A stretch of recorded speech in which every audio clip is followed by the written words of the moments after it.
Confidence है कि मैं साइकिल चला सकता हूँ, कार चला सकता हूँ, अच्छा खाना बना सकता हूँ, ऑर्गेनिक फार्मिंग कर सकता हूँ, गाय पाल सकता हूँ, ऑपरेशन कर सकता हूँ, ये कॉन्फिडेंस मुझको है।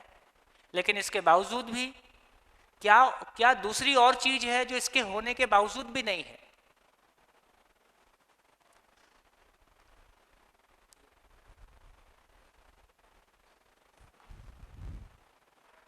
बात पहुंच रही है? तो स्किल के प्रति विश्वास। अच्छा, मुझको खाना बनाना बहुत अच्छा आता है, तो क्या उस आधार पे मैं 24/7 मुझको खाना बनाना बहुत अच्छा आता है इसलिए मैं बहुत अच्छी पत्नी साबित हो जाऊंगी या बहुत अच्छी मां साबित हो जाऊंगी? मेरे खाने को लोग खा के अप्रिशिएट कर सकते हैं, लेकिन हो सकता है मुझको खाना बनाते समय गुस्सा बहुत आता है। तो इसका मतलब है एक दूसरी चीज और है, मेरा भाव। मैं 24 घंटे किस बात से सुखी दुखी होता हूं? मैं 24 घंटे किस बात से सुखी दुखी होता हूं? मेरे भाव से। और मेरा भाव कैसे प्रभावित होता है? भाव कैसे कम ज्यादा होता है? भाव कैसे कम ज्यादा होता है? आपका दोस्त आपके साथ पढ़ा था, आपसे ज्यादा पैसा कमा लिया, और उसको देख के आपको इंफीरियरिटी कॉम्प्लेक्स होता है, भाव कम ज्यादा हो गया। तो किसी के हाइट को देख के, किसी के रूप को देख के, किसी के रंग को देख के, है ना, किसी की उपलब्धियों को देख के, है ना, तो मेरे अंदर जो भूतकाल की पीड़ा है, मेरे अंदर जो वर्तमान से विरोध है, ये जो मेरा भाव है, तो 24 घंटे मेरे सुखी दुखी होने का कारण कोई दूसरा है या मेरा भाव है? ये बात कितने लोगों तक पहुंच रही है? ये बात पहुंच रही है? तो मेरे सुखी दुखी होने का कारण कोई दूसरा है कि मेरा अपना भाव है? कोई दूसरा मेरे उस भाव को प्रभावित करता है। कोई दूसरा एक लाइन बोल देता है, तुम किसी काम के नहीं हो, तुमसे कुछ नहीं बनेगा। अब मैं उससे मेरा भाव प्रभावित हो जाए, तो सामने वाला मेरे को दुखी करता है या सामने वाले ने मेरे भाव को प्रभावित कर दिया? तो मेरे सुख दुख का कारण मेरा भाव है या दूसरा है? तो फिर विश्वास क्या है?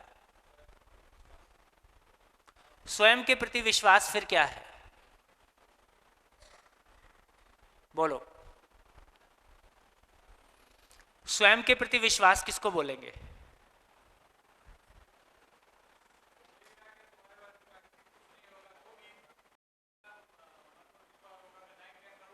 हाँ, माइक लीजिए, माइक लीजिए, माइक लीजिए। तो दो तरह का विश्वास हो गया। एक विश्वास वो है जो मेरी स्किल को लेके है, और एक विश्वास वो है जो मेरा भाव मेरे सुखी होने का आधार है। मेरे भाव पे मेरा कितना अधिकार है, तो साइकिल चलाने पे मेरा कितना अधिकार है ये एक बात है, रोड बनाने की, मकान बनाने का मेरा कितना अधिकार है ये एक बात है, मेरे भाव पे मेरा कितना अधिकार है ये दूसरी बात है। हाँ, दूसरा कुछ भी बोलेगा कि तू कुछ भी नहीं कर सकता, लेकिन मेरा ये विश्वास होना चाहिए कि मैं सब कुछ कर सकता हूँ, ये मेरा अपना भाव है। तालियां हो जाए। मैं कुछ और आप लोगों से सुनना चाहूँगा, और कुछ लोग इस पर शेयर करें। हाँ जी, पीछे माइक दीजिए। अपने भाव पर अपना कंट्रोल होना। हाँ, अपने भाव पे अपना कंट्रोल होना, ये कोई वो चीज़ है भाई, यदि सोते समय भी किसी ने सपने में भी धोखा दे दिया तो भी पसीना छूट जाता है। मतलब भाव ऐसी चीज़ है जो सोते समय भी आपको कोई ऐसा सपना आ गया जिसमें आपका भाव नेगेटिविटी में चला गया, तो वहाँ भी घबराहट पैदा हो जाती है। तो एक बात समझ में आ गया कि मेरे स्वयं के प्रति विश्वास का मतलब है, अच्छा, बहुत अच्छा डॉक्टर, इंजीनियर या आईएएस या बहुत अच्छा टीचर होने से या बहुत अच्छा एग्रीकल्चरिस्ट होने से क्या मेरा अपने भाव पे अधिकार आ जाता है? ये समझ में आ गया, दो अलग दुनिया है। तो बहुत अच्छा डॉक्टर होने से ऑपरेशन करते समय मेरा कॉन्फिडेंस नहीं हिलता है, मुझको पता है कि मैंने 10 बार किया है, इस बार भी सफल होगा। मैं बहुत अच्छी ऑर्गेनिक फार्मिंग करता हूं तो मेरे को कॉन्फिडेंस है कि मैं बढ़िया क्रॉप निकाल लूंगा। लेकिन बढ़िया क्रॉप निकालते समय भी मेरे बेटे के साथ मेरा संबंध ठीक नहीं है ना, या मेरे फ्यूचर के लिए मैं अपने आप को इंश्योर्ड है ना, सिक्योर नहीं फील करता हूँ, तो मेरा भाव तो हिलेगा। तो मैं बात कह पा रहा हूँ, आप तक पहुँच पा रही है, तो आप अपनी तरफ से एग्जाम्पल डिज़ाइन करके बोलें कि आपको कैसे समझ में आ रहा है कि स्किल को लेके कॉन्फिडेंस अलग चीज़ है और मेरे भाव को हैंडल करने की दुनिया अलग चीज़ है। कितने लोगों तक ये बात पहुँच रही है? गुड, बोल के बताएं, अपनी भाषा में बोलिए आपको कैसे पहुँच रहा है। हाँ जी, माइक दीजिए। बहुत बढ़िया। क्योंकि हमारा जो भाव है वो हम किस तरह से सामने वाले को रिएक्ट करते हैं वो हम पर निर्भर रहता है। सामने वाला जो है उस पर तो हम अपना नहीं प्रभाव जमा सकते, इसलिए अपनी सोच से अपने हम बैलेंस कर सकते हैं। जी, तो इसके लिए एक बढ़िया सूत्र है, लिख लीजिए।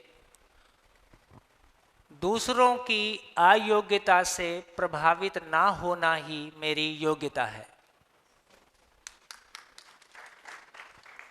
दूसरों की अयोग्यता से प्रभावित ना होना ही मेरी योग्यता है। दूसरों की अयोग्यता से प्रभावित हो जाना ही मेरी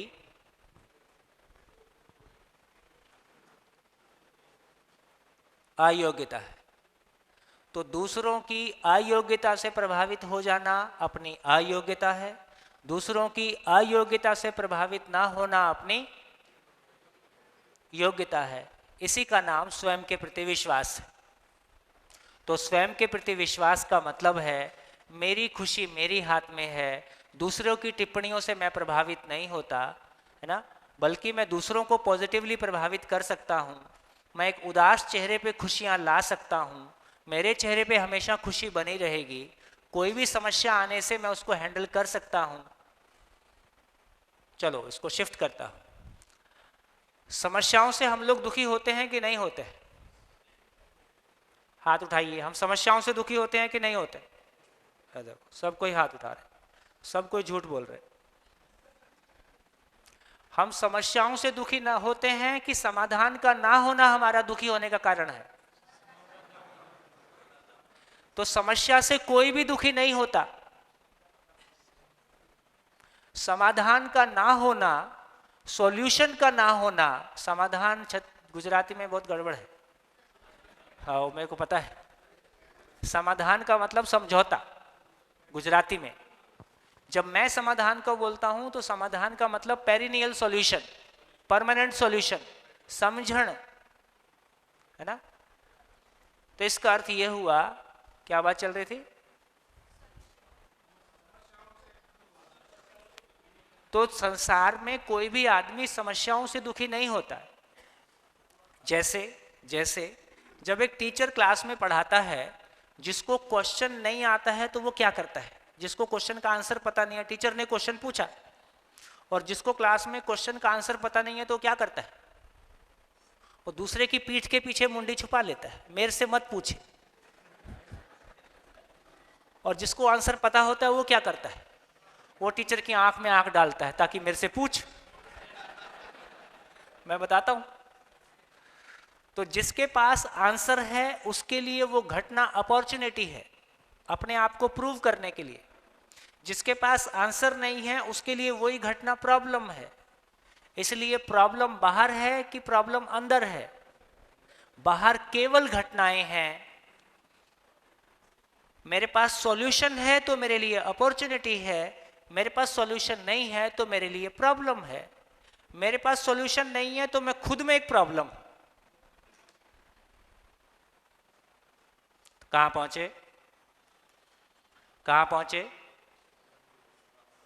कहां पहुंचे? अभी तक हमने क्या चीज के लिए ज्यादा मेहनत की? अभी तक हमने क्या चीज के लिए ज्यादा मेहनत की? स्किल वाले विश्वास के लिए मेहनत की, और आपने उसमें बहुत मेहनत की। खाने पे हमने बहुत मेहनत की। इतनी वैरायटी का खाना, इतनी वैरायटी की गाड़ियां, इतने वैरायटी के मकान, इतनी वैरायटी की सुविधाएं, इतने वैरायटी के कैमरे, तो खाने पे तो फिजिकल चीज़ों पे हमने बहुत मेहनत की और उस पे हमको सफलता मिली है। दोस्तों, मुझको लगता है कि इस चर्चा में हम 2-3 बात कर पाए। एक क्या बात कर पाए? एक तो ये कह पाए कि फिर वर्तमान शिक्षा कहाँ फोकस करती है। अभी जो वर्तमान शिक्षा है वो किसको एड्रेस करती है? वो स्किल वाले पार्ट को एड्रेस करती है, लेकिन वर्तमान शिक्षा में ये पार्ट पूरी तरह से छूटा हुआ है। जबकि स्किल को हैंडल कौन करता है? समझ हैंडल करती है ना। एक डॉक्टर जिसका भाव ठीक है, एक इंजीनियर जिसका भाव ठीक है, जिसकी समझ ठीक है, वो अपनी स्किल का क्या करेगा? वो अपनी स्किल का मानवता के लिए उपयोग करेगा। और एक व्यक्ति जिसकी स्किल बहुत बढ़िया है और उसका समझ ठीक नहीं है, भाव ठीक नहीं है, वो अपनी स्किल का दुरुपयोग करेगा, है ना। गुजरात में मैं बहुत सारे सेवा के प्रकल्प देखता हूं, जहां जो भी आपका एक सकारात्मक भाव अपनी परंपरा से, समाज से बना हुआ है, तो बहुत सारे लोग अपनी स्किल का समाज की बेहतरी के लिए उपयोग करते हैं और इसलिए कहीं हमारे समाज की मजबूती दिखाई देती है। तो दोस्तों, एक बात समझ में आ गया कि ये जो भाव की दुनिया है, ये हमारे लिए हमने मान लिया था कि ये स्किल होने से ये भाव ठीक हो जाता है।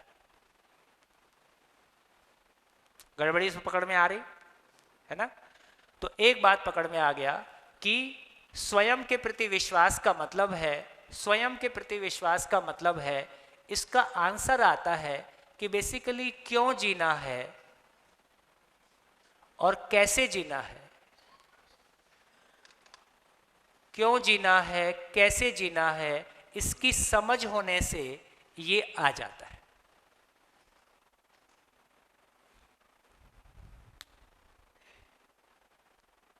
बढ़िया।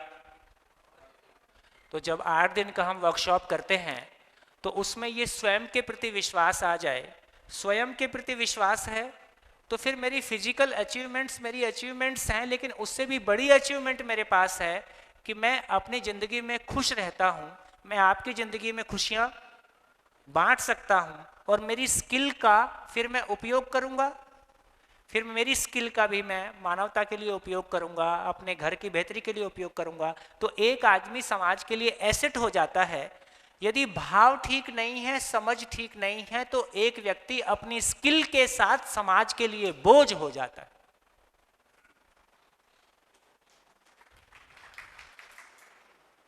और हम उपलब्धि पाए हुए अधिकांश लोग समाज के लिए बोझ बन गए।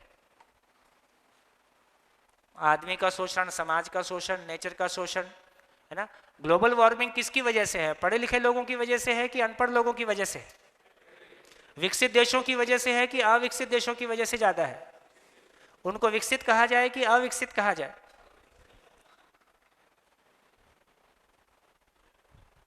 गंदगी गांव में ज्यादा है कि शहर में ज्यादा? भ्रष्टाचार गांव में ज्यादा है कि शहर में ज्यादा? फिर किस बात के लिए अपने आप को बड़ा बोले? सोचना पड़ेगा। तो दोस्तों, वापस आता हूं। तो ये पता चला कि स्वयं के प्रति विश्वास एक अलग चीज है। स्वयं के प्रति विश्वास का मतलब है, स्वयं के प्रति विश्वास का मतलब है कि ये भूतकाल की पीड़ा, ये वर्तमान से विरोध, ये भविष्य की चिंता से मुक्ति मिल जाए, है ना। मैं हमेशा खुश रह सकूं। 3 हैप्पीनेस की बात की थी ना, मोमेंटरी, डीपर और कंसिस्टेंट। तो मैं हमेशा खुश रह सकूं। स्वयं के प्रति विश्वास का मतलब है, स्वयं के प्रति विश्वास का मतलब है मुझको जीना आ जाए, क्यों जीना है, कैसे जीना है, और मैं 24/7 हैप्पीनेस के साथ में रह सकूं। मेरे पास हर समस्या का सॉल्यूशन है। विश्वास का मतलब है कि मेरे पास सॉल्यूशन है। तो बेसिकली इसी का नाम समझदार मानव है। इसी का नाम समझदार मानव है। इसी का नाम शिकायत मुक्त मानव है। एक मानव अपने आप में शिकायत मुक्त हो। अभी उम्र बढ़ने के साथ साथ शिकायत बढ़ती हुई दिखाई देती है कि घटती हुई दिखाई देती है? अभी उम्र बढ़ने के साथ साथ लोगों में शिकायतें बढ़ती हुई दिखाई देती हैं लोगों के प्रति। इसका मतलब है कि जिंदगी की कंपनी लॉस में है कि प्रॉफिट में है? जिंदगी की कंपनी लॉस में है। दोस्तों, ये एक बात हुई। यदि स्वयं के प्रति विश्वास है तो उसका मैनिफेस्टेशन संबंध के प्रति विश्वास में आएगा। संबंध के प्रति विश्वास का मतलब है, संबंध के प्रति विश्वास का मतलब है शिकायत मुक्त संबंध।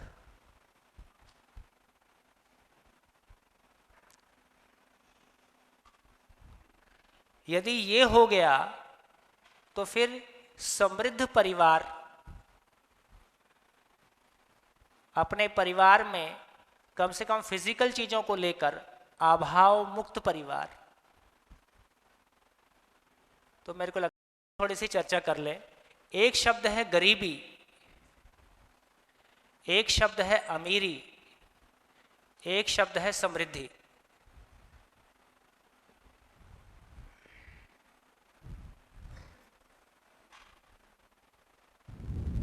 ये तीन शब्द हैं, गरीबी, अमीरी और समृद्धि। गरीबी का मतलब, यदि इसको मैं डेफिनेशन दूं तो मैं कहूं कि किसी वस्तु की कमी, वस्तु की कमी और कमी का एहसास। कमी और कमी का एहसास एक ही बात है कि अलग अलग बात है? तो हो सकता है किसी एक व्यक्ति के घर में किसी वस्तु की कमी है, लेकिन कमी का एहसास नहीं हो, कम हो। लेकिन एक व्यक्ति के यहाँ वस्तु की कमी नहीं है, लेकिन पड़ोसी को देख के लगता है कि बहुत कम है। हाँ, तो समाज में कितने लोग हैं? गरीब वो है जिसके पास वस्तु की कमी भी है, कमी का एहसास भी है। अमीर कौन है? अमीर को क्या कहा जाए? कमी नहीं है, पर पड़ोसी को, दूसरों को देखकर कमी का एहसास है। इसलिए हर व्यक्ति किसी दूसरे की तुलना में अमीर है और किसी की तुलना में गरीब है। अमीर परमानेंट अमीर नहीं है वो अपना किसी से कंपैरिजन करके बहुत गरीब मानता है। ठीक? और हम क्या चाहते हैं?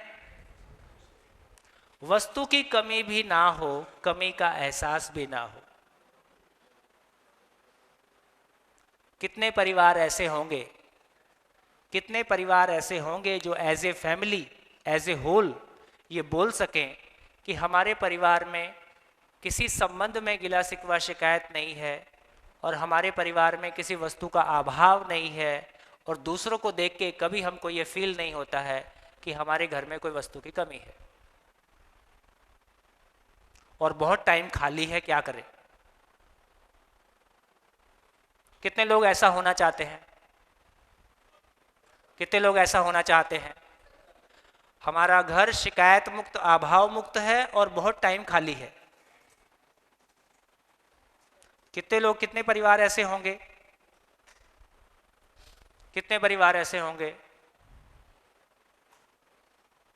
और जैसे जैसे अमीरी बढ़ रही है, साधन बढ़े हैं, ये मानसिक गरीबी बढ़ रही है कि घट रही है? मानसिक गरीबी बढ़ रही है। तो दोस्तों, दूसरी भाषा में कहा जाए, अन्यथा ना ले, इस धरती पे सारी अव्यवस्था अमीरों की मानसिक गरीबी के कारण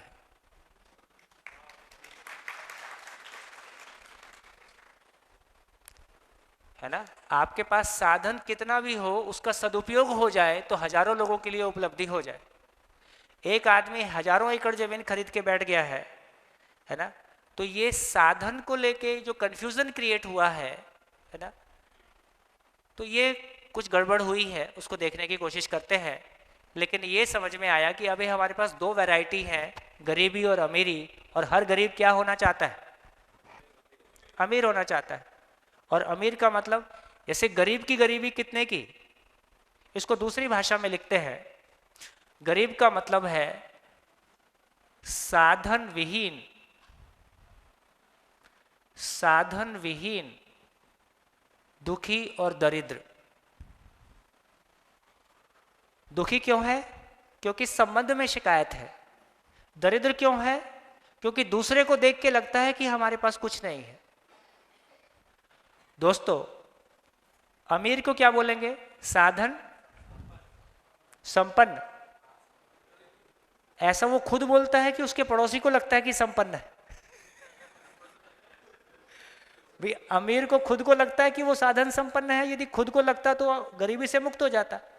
उसको खुद को नहीं लगता है, उसके पड़ोसी को लगता है यार बोध तो है, तो साधन संपन्न है ऐसा पड़ोसी को लगता है, लेकिन वो अपने आप में कैसा है? सुखी है, दुखी है और दरिद्र भी है। किसी दूसरे से तुलना करके अपने आप को गरीब पाता है। दोस्तों, गरीब की गरीबी बड़ी है कि अमीर की गरीबी बड़ी है? अपने मोहल्ले में किसी गरीब के पास चले जाए, उससे पूछे कि कितना पैसा होने से तुम्हारा सब कुछ ठीक हो जाएगा, क्या बोलेगा? कुछ हजार, कुछ लाख, है ना, 100-500 करोड़ तो नहीं मांगेगा।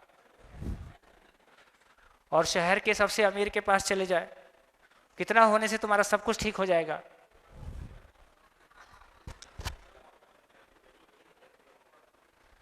दोस्तों, मैं दूसरी तरफ ये भी कहना चाहूँगा कि ये जिन्होंने भी किसी भी क्षेत्र में उपलब्धियाँ की, उनका साहस, उनकी हिम्मत, वो हिम्मत वाले लोग हैं, चाहे वो गलत दिशा में लगा।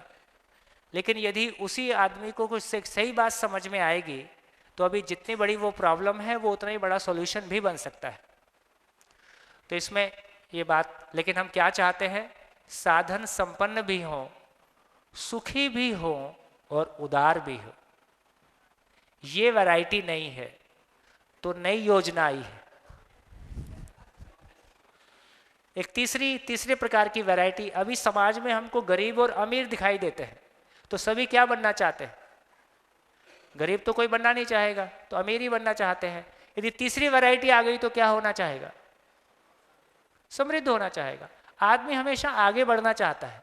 गरीब है तो अमीर होना चाहेगा, अमीरी में भी जी के जो तृप्ति नहीं मिली है, जो खुशी नहीं मिली है, जो अकेलापन देखा है, जो अपनों से दुख पाया है, जो जिंदगी में उम्र बढ़ने के साथ साथ अकेलापन आया है, उसको तो हम सब ने भोगा है, कम और ज़्यादा। दोस्तों, हम उसको भी भोगना नहीं चाहते हैं। तो साधन संपन्न भी हो, सुखी और समृद्ध भी हो, हमारा परिवार शिकायत मुक्त हो, अभाव मुक्त हो, आदमी की कमाई आदमी से कम क्या होगी। इसलिए इस साल का टर्नओवर कितना, क्या टर्नओवर होगा हमारा? क्या टर्नओवर होगा, है ना? कितने परिवार इस साल और समृद्ध हो पाए, ये आपका टर्नओवर होगा। कितने परिवारों के व्यवसाय शुरू कराने में हम मदद कर पाए, कितने लोगों के लिए हम रोजगार क्रिएट कर पाए, कितने लोगों के लिए हम समझ क्रिएट कर पाए। मेरी उपयोगिता का जितना विस्तार होता है उतना मैं अपने आप को धन्य मानता हूँ। अपने होने की उपयोगिता सार्थक होती है ना? अपने अंदर वो खुशी हमेशा बनी रहती है कि मैं उपयोगी होकर जी पाया। अपने आप से जब बात करता हूँ तो अपने आप से बात करके मुझको अपना आपा स्वीकार होता है कि मैं बढ़िया आदमी हूँ। दुनिया मुझको किस निगाह से देखती है ये उतना महत्वपूर्ण नहीं है, मैं खुद को किस निगाह से देखता हूँ और उसमें मैं स्वीकार हो जाऊँ। तो दूसरे सही मानते हैं, गलत मानते हैं, इससे ज़्यादा मतलब नहीं है। मैं अपने आप को किस निगाह से देखता हूँ और मैं अपने आप को सही पाता हूँ और हमेशा सही पाता हूँ, बस ये मेरी खुशी का आधार है। दोस्तों, यहाँ तक पहुँच गए तो एक परिवार जो शिकायत मुक्त है, अभाव मुक्त है, वो क्या करेगा? एक परिवार जो शिकायत मुक्त है, अभाव मुक्त है, वो क्या करेगा? सूत्र है, जो जिसके पास है वह उसको बांटेगा। जो जिसके पास है वह उसको बांटेगा ही। कंफ्यूज्ड आदमी क्या करेगा? कंफ्यूजन फैलाएगा। दुखी आदमी क्या करेगा? वो दुख फैलाएगा। ठीक? तो जिसके भीतर में बहुत भड़ास है वो क्या करेगा? वो चुगली चुगली खेलेगा। हाँ, जो जिसके पास है। तो जो आदमी जो बांट रहा है वो उसके पास है, इसका इतना ही मतलब है। तो दोस्तों, जिसके पास शिकायत मुक्त और अभाव मुक्ति है वो क्या करेगा? वो दूसरों को शिकायत मुक्त, अभाव मुक्त बनाएगा। इस क्रम में अपनी उपयोगिता को पहचान पाएगा, अपने महत्व को देखकर खुश हो पाएगा और अपने परिवार के होने को सार्थक करेगा। वो एक भय मुक्त समाज वो एक भय मुक्त समाज बना पाएगा, है ना। इस अर्थ में अपने परिवार की, देखो एक बच्चे के बारे में कहा जाता है कि बच्चा परिवार का नाम रोशन करेगा। जब भी किसी बच्चे की अच्छाई के बारे में चर्चा करते हैं तो क्या बोलते हैं, ये बच्चा परिवार का नाम रोशन करेगा। और सारा परिवार मिलके क्या करेगा,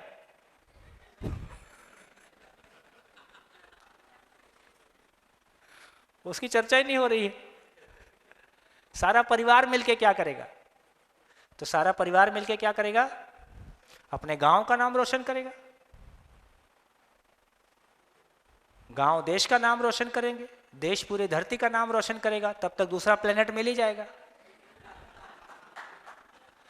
दूसरा प्लेनेट मिले बिना इस धरती का गुजारा नहीं है। कैसे, अभी हम गुजराती, महाराष्ट्रियन, है ना, और पटेल और तमाम आपस में बटे हुए हैं। आप अमेरिका चले जाते हो तो फिर क्या बोलते हो, इंडियन हो, ठीक है। और दूसरा प्लेनेट मिल गया तो आप क्या बोलोगे, ये पृथ्वी वाले हैं। तो ये पृथ्वी वाले हैं, ये पूरी धरती हमारी है, ये पूरा प्लेनेट हमारा है, ये भाव कब आएगा, तो जब तक दूसरा प्लेनेट नहीं मिलेगा। दूसरा प्लेनेट मिल जाए, वहां अपना आना जाना शुरू हो जाए, है ना, तो अपन बोलेंगे कि मैं धरती प्लेनेट से आया हूं। या फिर समझ इतनी बढ़ जाए कि मेरे को लग जाए यार ये धरती अपनी है। तो दोस्तों, ये भयमुक्त समाज बनेगा। जब भयमुक्त समाज होगा तो सही अर्थों में सरकार और समाज फिर कंधे से कंधा मिला के काम करेगा, तब जाके सरकार उपयोगी हो पाएगा। अभी हमारा इलेक्शन का मैकेनिज्म, इस बार का इलेक्शन का मैकेनिज्म सबसे निम्न स्तर पे गया। नाली का कीड़ा, बाथरूम का कीड़ा, दुनिया भर की जितनी गालियां हो सकती थी सब इस इलेक्शन में दी गई। क्या देश की युवा पीढ़ी को इससे संदेश मिलेगा, हम बड़े लोग कैसे हैं, हम बड़े लोगों के बारे में हमारे बच्चे क्या धारणा बनाएंगे, कौन सम्मान कर पाएगा इन नेताओं का। ये नेता हमारे देश के क्या हैं, जिनको हम कह रहे हैं कि लीडर्स हैं। पिछले 40 सालों में लगातार राजनेताओं का सम्मान घटा है कि बढ़ा है, कोई चीज ऐसी है जिसका सम्मान बढ़ा हो।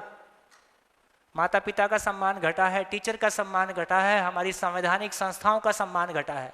हम किस तरफ जा रहे हैं, हम केओस की तरफ जा रहे हैं। वो पीढ़ी पैदा होगी जो किसी की नहीं सुनेगी और वो गलत नहीं होगी।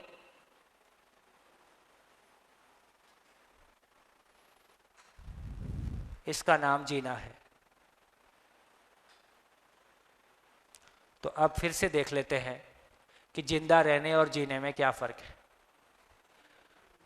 तो मैं कुछ सवाल आपसे पूछ लेता हूं, काफी चर्चा हो गई। तो अब ये बताइए कि जिंदा रहने का डिजाइन सबके लिए एक होगा कि अलग अलग होगा। जिंदा रहने का डिजाइन, जिंदा रहने के तरीके अलग अलग होंगे। कोई खेती करेगा, कोई गाय पालेगा, कोई जूता बनाएगा, कोई कंप्यूटर बनाएगा, कोई मार्केटिंग करेगा, कोई कुछ और, कोई रिसर्च करेगा। अब टुंड्रा पे रहेगा तो ना गाय पालेगा ना खेती करेगा,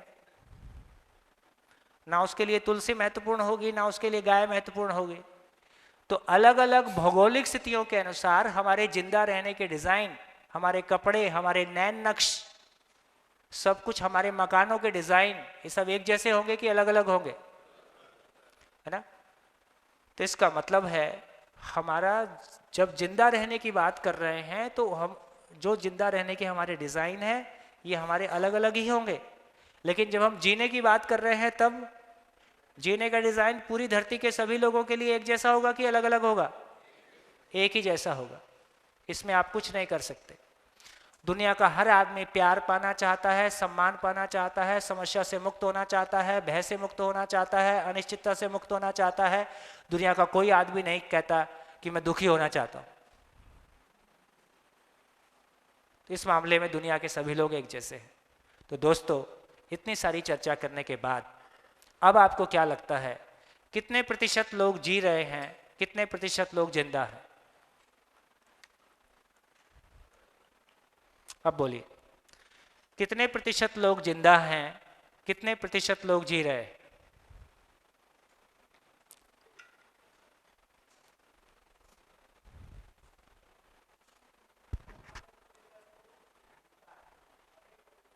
माइक माइक माइक, बिना माइक के कुछ नहीं।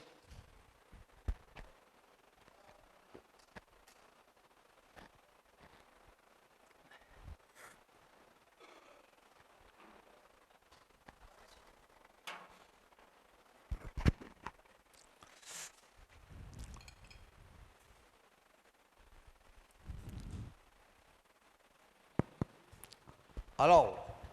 99% लोग सिर्फ जिंदा है, हाँ। और 1% लोग जीना है।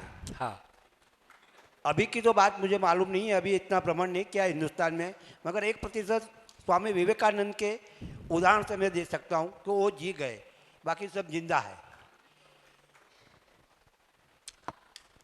हाँ जी, बाकी लोग का क्या कहना है? जिंदा रहने और जीने को लेके हमने चर्चा की। आज अपनी चर्चा को हमने यहाँ से शुरू किया। हम खाने के लिए जी रहे कि जीने के लिए खा रहे? आप सबने कहा कि जीने के लिए खा रहे। इसका मतलब जीने का आपको पता है? जीने का आपको पता है, तो मैंने उसको आपके सामने रखने की कोशिश की है। तो जीना क्या समझ में आया?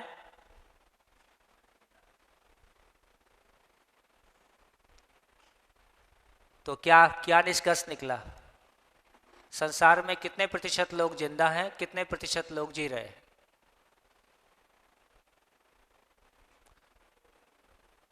तो जीने की पहचान क्या हुई? जीने का प्रमाण कहाँ होगा? बाजार में होगा कि परिवार में होगा? तो जीने का प्रमाण परिवार में होगा, तो परिवार में जीने का प्रमाण है भाई, यदि मैं एक कंप्यूटर इंजीनियर हूँ, यदि मैं सिविल इंजीनियर हूँ, तो मकान ठीक से बनता है कि नहीं बनता है? मकान ठीक से बनता है। यदि मैं जीना मुझको आता है, तो उसका प्रमाण क्या होगा? तो परिवार में सब रहेंगे तो उसमें हार्मनी होगा कि परिवार में कन्फ्लिक्ट होगा? परिवार में हार्मनी होगा। तो यदि परिवार शिकायत मुक्त, अभाव मुक्त है, तो ये हमारे जीने का प्रमाण है। यदि परिवार में शिकायतें हैं, परिवार में अभाव की मानसिकता है, तो हमारा जीना हुआ कि जिंदा रहना हुआ? जोर से बोलो। जिंदा रहना हुआ। तो अब यदि खुल के चर्चा किया जाए, मैंने पहले भी कहा था, देखो यात्रा तब शुरू होती है जब मैं ये क्लियरली पहचान पाऊँ कि मैं खड़ा कहाँ पे हूँ, जाना कहाँ पे है, और उस बीच के प्रोसेस क्या है। तो यदि हम माँ बाप और बच्चों के बीच में उम्र बढ़ने के साथ साथ दूरियां बढ़ी हैं, संवाद घटा है कि नहीं? देखो, जब बच्चे को भाषा नहीं आती थी तब संवाद ज्यादा था कि कम था? ज्यादा था। आज उसको 3 भाषाएं आती हैं, तो संवाद पहले से बड़ा है कि घटा है? जब भाषा नहीं आती थी तब संवाद ज्यादा था, जब 3 भाषा आती है अब संवाद नहीं है। शादी के पहले संवाद ज्यादा रहता है कि शादी के बाद संवाद ज्यादा रहता है?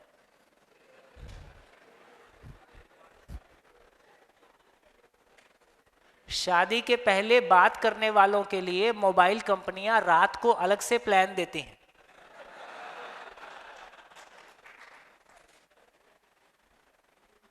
शादी के पहले बिना बोले भी एक दूसरे को ऐसा लगता रहता है कि कुछ बोले क्या, आपने कुछ कहा? कहता कुछ नहीं कहा। शादी के पहले चिल्ला चिल्ला के एक दूसरे के कान में बोलते हैं और कुछ सुनाई नहीं देता है। कहाँ चला गया सारा प्यार? कहाँ चली गई सारी बातें?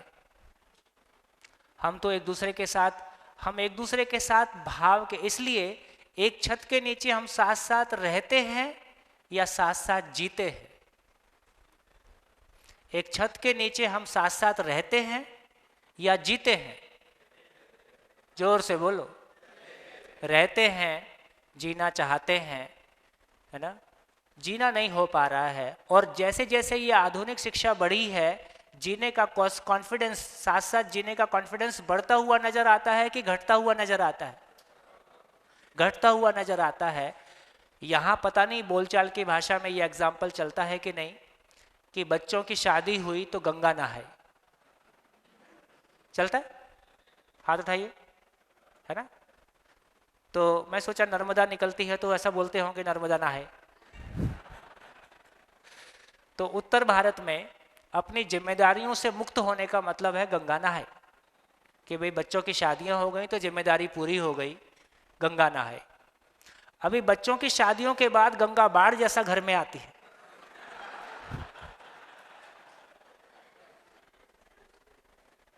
प्रॉब्लम घट नहीं रही, अब वहां से प्रॉब्लम शुरू हो रही है।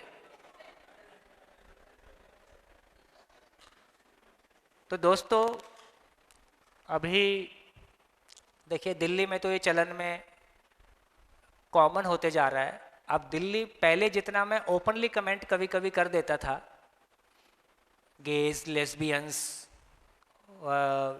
लिव इन रिलेशनशिप वगैरह को लेके, अब मेरे को लोग पहले से बोल देते हैं सर इन पे कमेंट नहीं करना, क्योंकि ये संख्या बढ़ती जा रही है।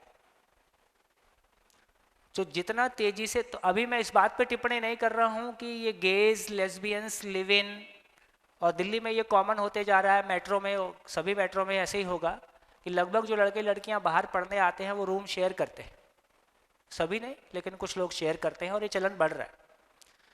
तो इन तमाम चीज़ों को लेके तो कोई जीने का कोई, अब सब मनमानी कर, अभी स्वतंत्रता का मतलब मनमानी हो गया।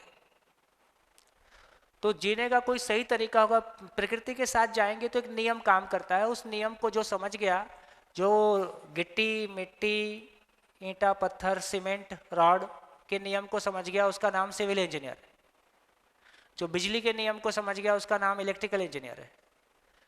जैसे जिंदगी का भी कोई नियम है या जिंदगी रैंडम है, कोई भी कुछ भी मान के जिएगा। एक अच्छी घटना आपसे शेयर करता हूं। जब 8 दिन का वर्कशॉप करते हैं तो उसमें एक जगह ये चर्चा आती है, हर एक ये शेयर करता है कि मैं क्यों जी रहा हूं। हर व्यक्ति अपनी शेयरिंग करता है कि मैं क्यों जी रहा हूं। तो वो शेयर करता है कि मेरे जीने का जैसा भी है, सही गलत से कोई मतलब नहीं है, हर व्यक्ति अपना शेयर करता है। एक व्यक्ति ने बहुत बढ़िया बात बोली, अभी 6-8 महीने पहले की बात है, और मेरे को बहुत अच्छी लगी उसकी बात। जब उसका नंबर आया कि क्यों जीना है पे उसको बोलना था, उसने कहा कि भाई जी मैं क्यों जीऊंगा, मुझको क्यों जीना है, ये बात का क्वेश्चन है। पहले बताओ ये जहाज जा कहाँ रहा है? कितने लोग को समझ में आया? फिर से रिपीट करता हूँ पीछे वालों के लिए फिर से रिपीट कर देता हूँ, आवाज नहीं पहुंची होगी तो उसका जब नंबर आया कि क्यों जीना है पे उसको बोलना है, तो उसने बोलना शुरू किया कि मेरे को क्यों जीना है या मैं क्यों जी रहा हूं, इस पे मैं बाद में बोलूंगा। पहले ये बताओ जहाज जा कहाँ रहा है? जहाज मतलब है?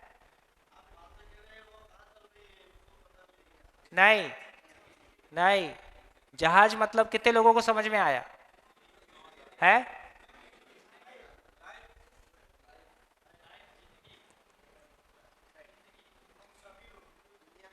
पृथ्वी, हाँ, सभी से उसने जो एग्जाम्पल दिया वो आगे और सुनने के लायक था। हाँ जी बोलिए। मानव समाज भी नहीं, ये भी नहीं, हाँ, जगत मतलब पूरी नेचर। तो उसने जो कहा वो सुनिए। उसने कहा मैं एक जहाज पे हूं और इससे नीचे नहीं उतर सकता, बाहर समुद्र है, तो मैं इतना ही कर सकता हूं कि जहाज पे दारू पीऊं, जहाज पे पूजा करूं, जहाज पे ज्यादा होगा डेक तक घूम के आ जाऊं, जहाज के लोगों से झगड़ा करूं, जहाज के लोगों से प्यार करूं, और जहाज चलने में सहयोग दे दूं, उसका कुछ विरोध कर दूं, पर मैं कुछ भी करूं जहाज पे हूं। और मैं कहां जा रहा हूं? जहां जहाज जा रहा है। तो आप मेरे से क्यों पूछ रहे हो? आप ये बताओ जहाज कहां जा रहा है यार?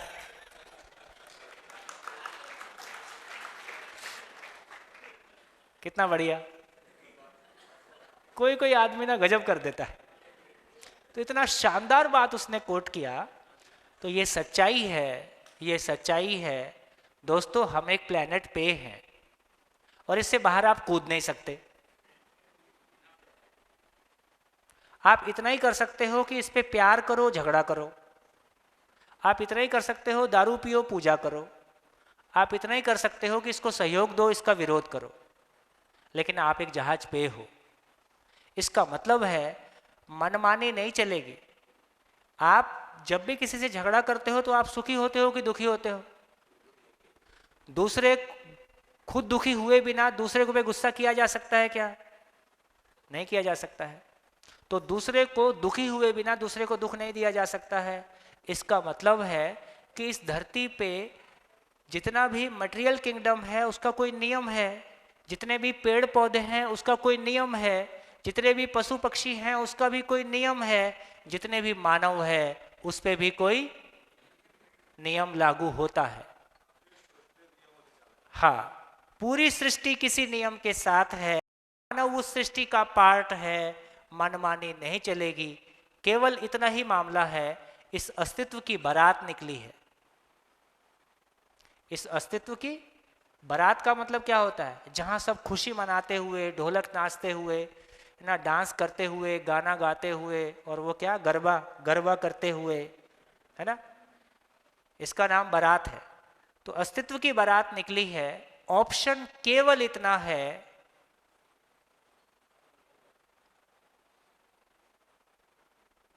कि उस बारात में शामिल हो जाए।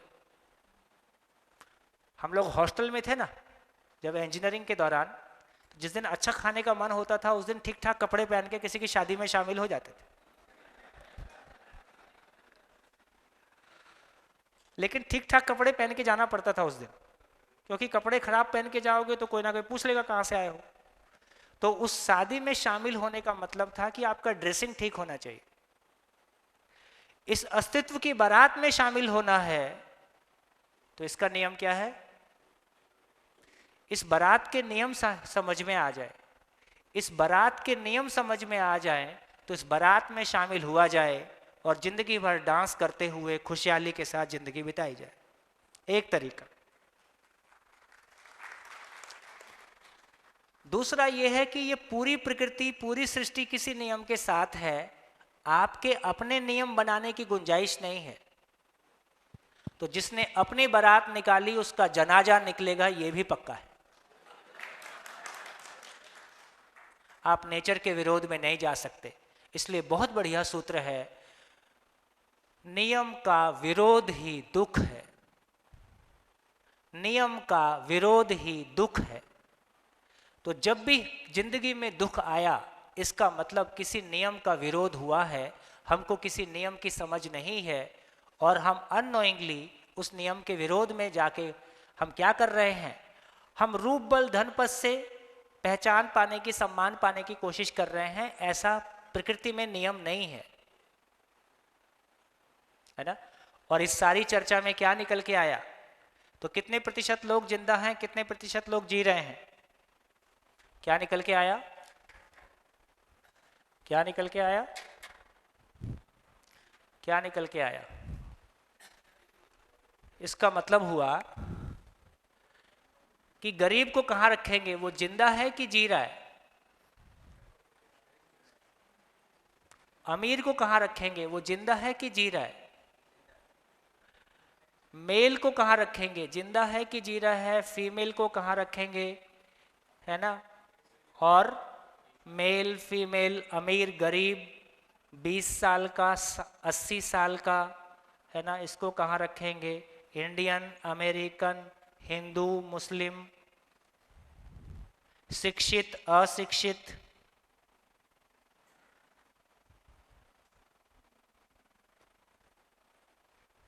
क्या हो सकता है?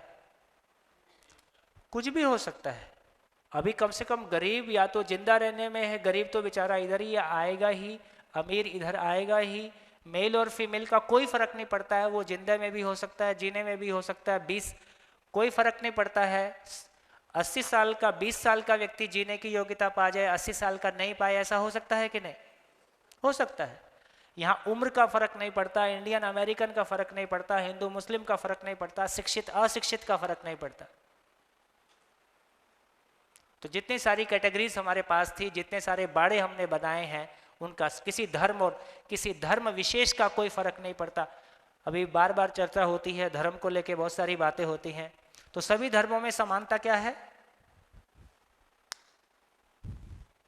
सभी धर्मों में समानता क्या है?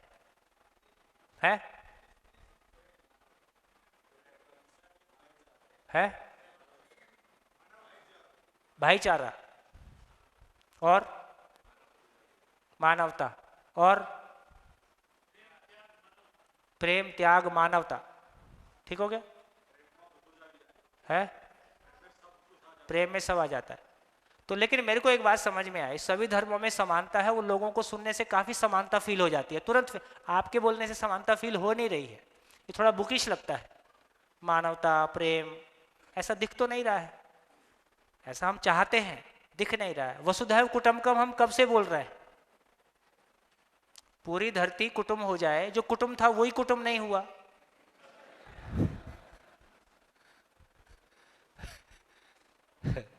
तो सभी धर्मों में पति पत्नी का झगड़ा समान रूप से पाया जाता है।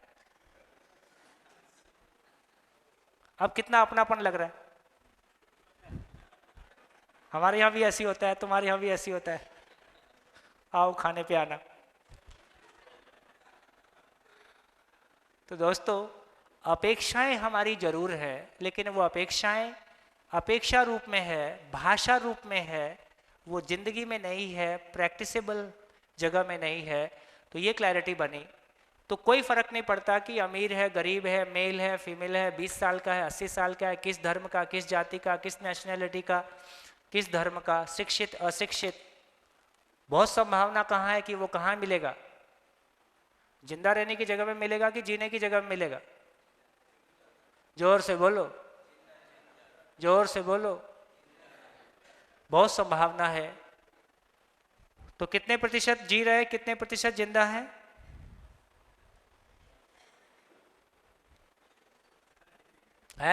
बहुत डिफिकल्ट क्वेश्चन। तो गुजरात में ही एक आदमी बहुत इरिटेट हो गया, उसका एग्जाम्पल मैं हर शिविर में कोट करता हूं।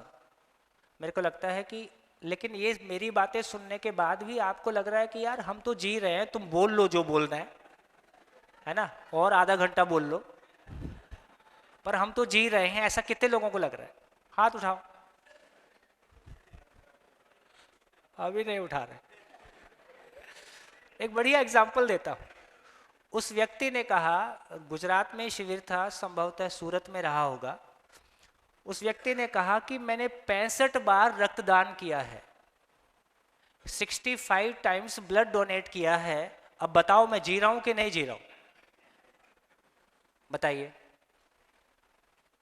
हम उस व्यक्ति को नहीं जानते इसलिए व्यक्ति के बारे में कमेंट नहीं करते, लेकिन एक्टिविटी के बारे में कमेंट कर सकते हैं। 65 बार बिना किसी आर्थिक अपेक्षा के, बिना नाम चाहने की अपेक्षा के कोई व्यक्ति ब्लड डोनेट करता है, तो ये जिंदा रहने की एक्टिविटी में आएगा या जीने की एक्टिविटी में आएगा? वोटिंग कर लेते हैं, जीने की एक्टिविटी में आएगा। ये इसको जीना बोलेंगे। हाथ उठाइए, कितने लोगों को लगता है कि इसको जीना बोलेंगे? लगभग 50-60%। कितने लोगों को लगता है कि ये जिंदा रहने में आएगा? 30%। ठीक। अब दोनों अपना अपना एक्सप्लेन कर दो। जिन्होंने जिंदा रहने के लिए बोला वो जिंदा रहने का एक्सप्लेन कर दो, माइक ले लो। और जिन्होंने जीने की बात करी है वो माइक ले लो। माइक दीजिए। हाँ जी, अपना अपना बोलिए, माइक दीजिए। हेलो। हाँ जी। अपना ईगो सेटिस्फाई कर रहा है सर। है? अपना ईगो सेटिस्फाई कर रहा है। ईगो सेटिस्फाई कर रहा है वो। नहीं, चलो ये ना भी माना जाए कि ईगो सेटिस्फाई कर रहा है और वो दूसरे के अच्छाई के लिए कोई योगदान देता है, उसको बहुत पॉजिटिवली लिया जाए।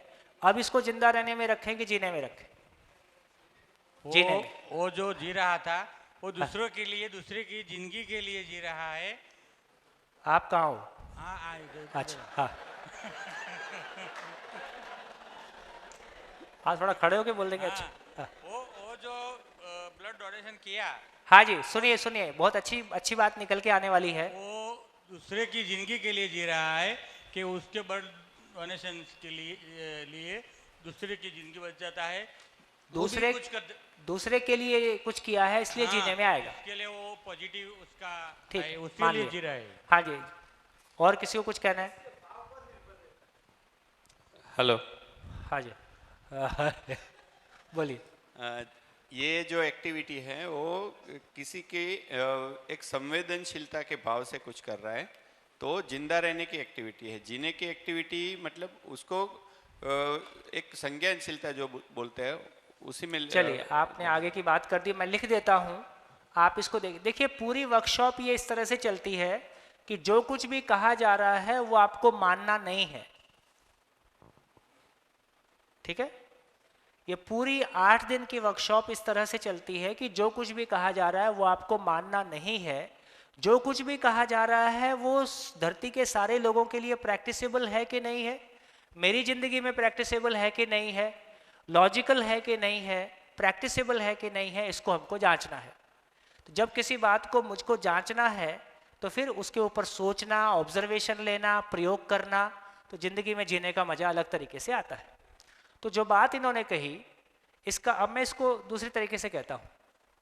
मैंने किसी को खून दे दिया, तो मेरे खून देने से, मैंने किसी को खून दे दिया, मेरे खून देने से उसका परिवार शिकायत मुक्त, अभाव मुक्त हो जाएगा? हाँ जी। मेरे किसी को ब्लड डोनेट करने से उसका परिवार शिकायत मुक्त, अभाव मुक्त हो जाएगा? नहीं होगा। मेरे ब्लड डोनेट करने से मेरा परिवार शिकायत मुक्त, अभाव मुक्त हो जाएगा? तो ब्लड डोनेट करने का मानसिकता पे प्रभाव पड़ेगा कि उसका शरीर पे प्रभाव पड़ेगा? और मेरे को जो ब्लड डोनेट करने से अच्छा लगा, वो एक बार उस समय के लिए अच्छा लगता है कि उसके आधार पे मैं हमेशा के लिए सुखी हो जाता हूं? क्षणिक अच्छा लगता है।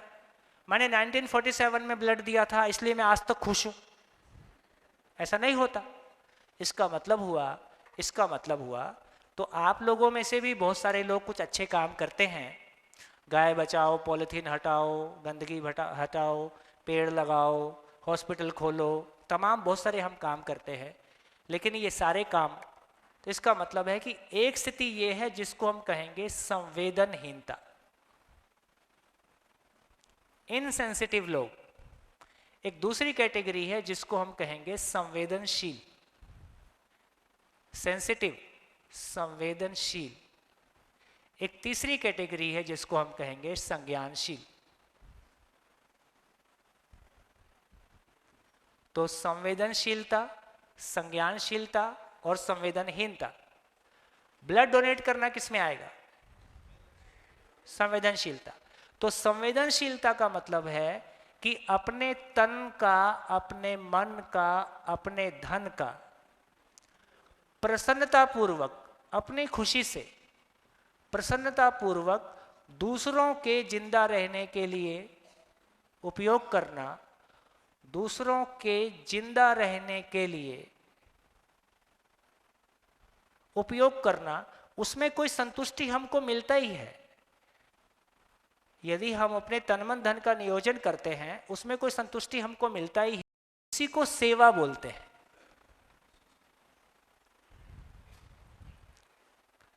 लेकिन ये सेवा कार्य संज्ञानशीलता के नजदीक है, लेकिन मंजिल अभी और आगे है। तो संज्ञानशीलता करते करते हम सेवा के माध्यम से हम संज्ञानशीलता को पा जाएं, उस ज्ञान के माध्यम से फाइनली सेवा किसी ज्ञान में विलय हो जाती है। ये ज्ञान पूर्वक ही होता है। सेवा का ज्यादा महत्व अपने भीतर के चित्त शुद्धि के लिए हुआ है।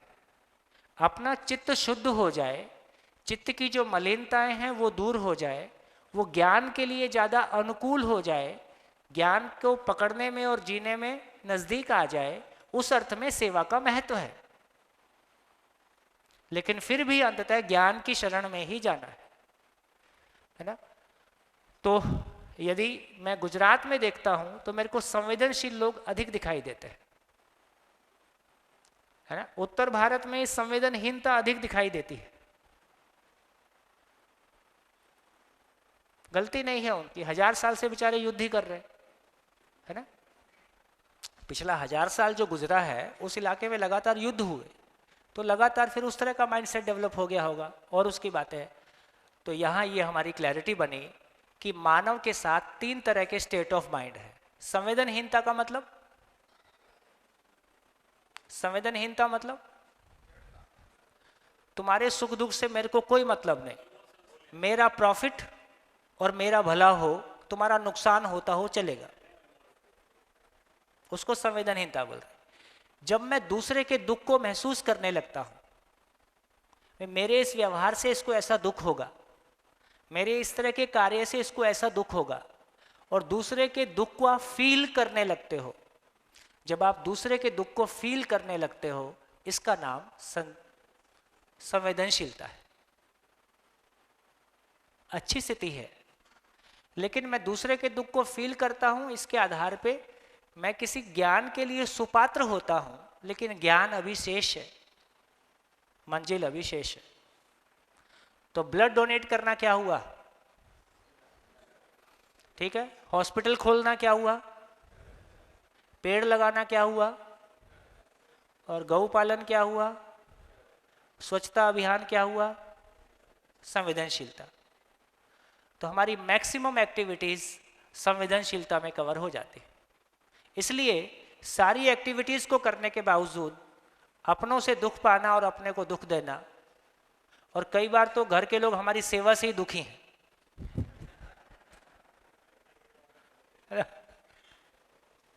हमारी समाज सेवा से ही दुखी रहते, वो भी एक घटना है। तो क्या निष्कर्ष निकला?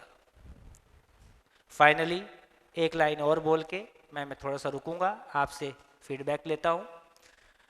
उम्र बढ़ने के साथ साथ बच्चे और माँ बाप के बीच में दूरियां बढ़ती हुई दिखाई देती हैं या घटती हुई दिखाई देती है?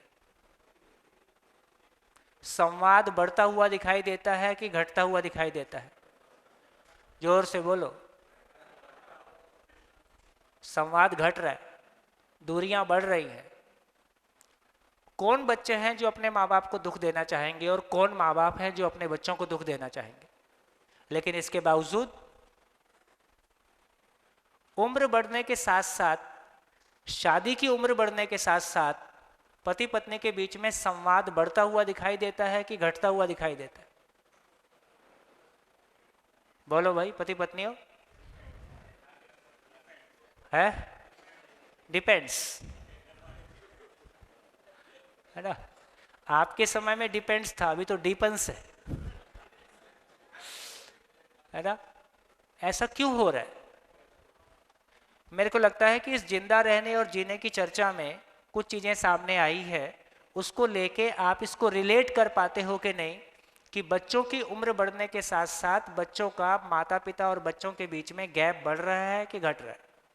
संवाद बढ़ रहा है कि घट रहा है? पति पत्नी के बीच शादी की उम्र जैसे जैसे बढ़ती है, संवाद बढ़ रहा है कि घट रहा है? ये क्यों हो रहा है? क्या दोनों में कोई रिलेशन है?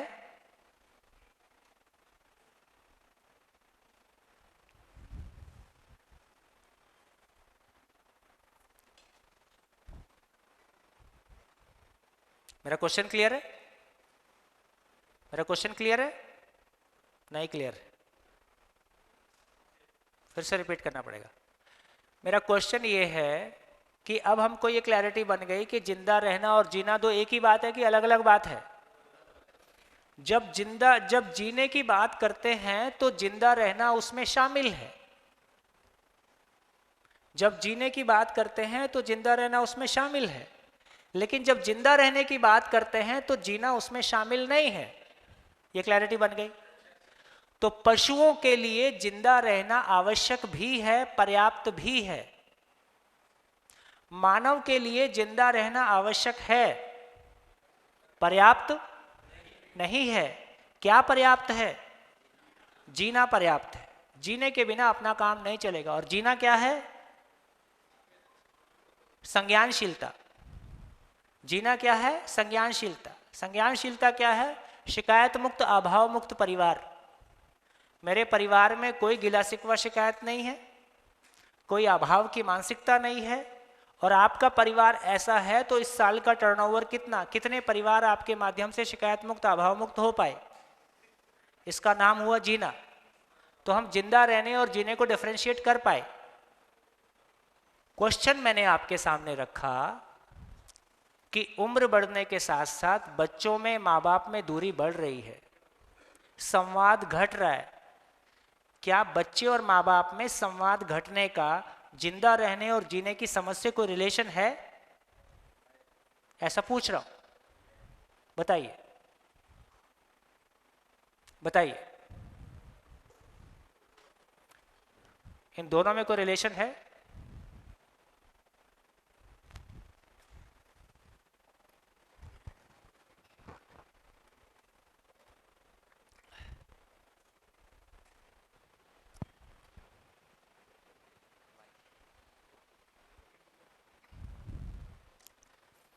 कितने परिवारों में ऐसा लगता है कि हाँ, जो मैं कह रहा हूँ कि हाँ, उम्र बढ़ने के साथ साथ माँ बाप और बच्चों में संवाद घटता हुआ सामान्यतः दिखाई देता है? इससे कितने लोग सहमत हैं?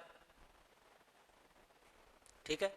कितने माँ बाप को ऐसा लगता है कि हमारे पास कुछ बहुत अच्छी चीजें हैं, लेकिन हम अच्छी चीजों को अपने ही बच्चों को नहीं दे पा रहे? ठीक, ये सब घर में कॉमन है। तो मैं पूछना चाहता हूं कि जो गैप हमारे और बच्चों के बीच में आ रहा है, उसका जिंदा रहने और जीने से कोई रिलेशन है कि नहीं है? है तो बताओ।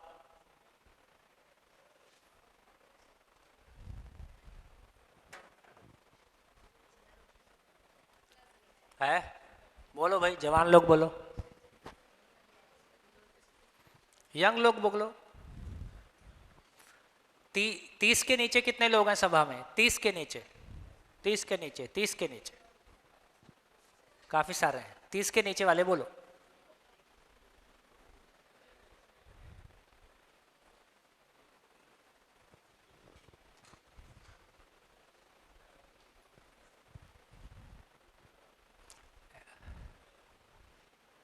आपको कथा सुनने की आदत है ऐसा लगता है।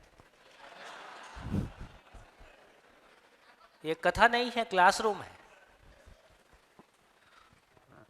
वो रिलेशन भी जिंदा रहना दिखाता है, वो जी के नहीं रिलेशन निभाते पेरेंट्स और फिर से बोलो। वो बोल आपने कहा ना, पेरेंट्स और बच्चे के लिए जो भी है प्रॉब्लम, वो रिलेशन अभी सब लोग जिंदा रहने के लिए निभाते हैं, जी नहीं रहे वो रिलेशन, इसीलिए वो प्रॉब्लम है। और किसी को बोलना हो? बढ़िया, और किसी को बोलना हो? हाँ। जिंदा रहने में और जीने में वो जैसे बच्चे बड़े होते हैं ना, तो उनको अपनी स्वतंत्रता चाहिए है, लेकिन वाली को ऐसा लगता है कि हमें बच्चों को अभी स्वतंत्रता नहीं देनी चाहिए, इसलिए बच्चों को लगता है हमें सिर्फ जिंदा रहना पड़ा, हम जी नहीं रहे। और ऐसा हम हमारे ट्यूशन में भी सिखाते हैं। गुड। और 30 के नीचे, 30 के नीचे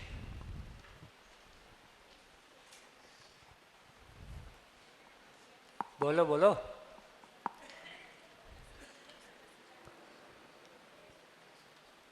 देखिए, एक बहुत बढ़िया बात समझने लायक है। कितने लोगों ने ये सुना है कि मानव गलतियों से सीखता है? ठीक है, हम सब ने सुना है। अच्छा, हम एक घर में रहते हैं,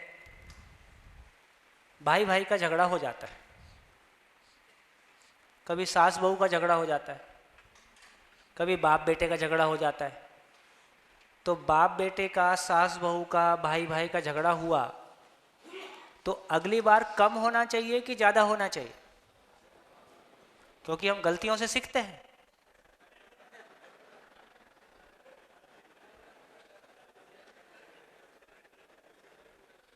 तो ये झगड़ा बढ़ता गया कि घटता गया? ये झगड़ा परिवार में बढ़ता जाएगा कि घटता जाएगा? सोच नहीं रहे हो। जो डायनामिक्स परिवारों में दिख रहा है, उसके आधार पे परिवारों में झगड़े, परिवारों में टूटन बढ़ता जाएगा कि घटता जाएगा? जैसा समाज अभी चल रहा है, उसके आधार पे परिवारों में पहले से प्यार बढ़ता जाएगा या ये हर पीढ़ी से अगली पीढ़ी में कुछ ना कुछ घटेगा?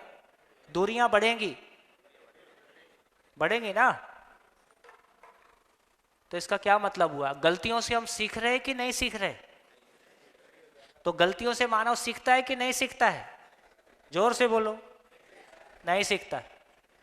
तो गलतियों से मानव नहीं सीखता है। लॉजिकली प्रूव हो गया। भाई ऑब्जर्वेशन ये बताती है कि सारी लड़ाइयां देश में कोर्ट में 64% केसेस भाई भाई के प्रॉपर्टी के केसेस है। पढ़े लिखे हस्बैंड वाइफ में डिवोर्स के केसेस ज्यादा है। तो यदि हम, और ये मानवता कब से झगड़ा कर रही, लंबे समय से झगड़ा कर रही, इसका मतलब फिर ये क्या लोचा हुआ। हम बोलते हैं कि गलतियों से सीखते हैं, गलतियों से सीखते होते तो झगड़ा एक पीढ़ी से दूसरी पीढ़ी में कम होना चाहिए था। हाँ, लगना चाहिए ये गलती है तो सुधरेगा। उसको लगता है मैं तो ठीक हूं, गलती दूसरे की है, तो मेरे को ठीक होना है कि उसको ठीक होना है, तो उसको ठीक होना है, मैं तो ठीक ही हूं। तो इसका मतलब ये हुआ गैप पकड़ना पड़ेगा। देखिए बहुत शानदार बात हम यहां पकड़ सकते हैं। एक बच्चा जब किसी परिवार में पैदा होता है तो वो दो पैर से इसलिए चल पाता है कि उस परिवार में कई लोग दो पैर से चल रहे होते हैं, और दो पैर से चलता हुआ व्यक्ति बच्चे को चलना सिखाता है तो वो उस दो पैर से चलने को पकड़ लेता है।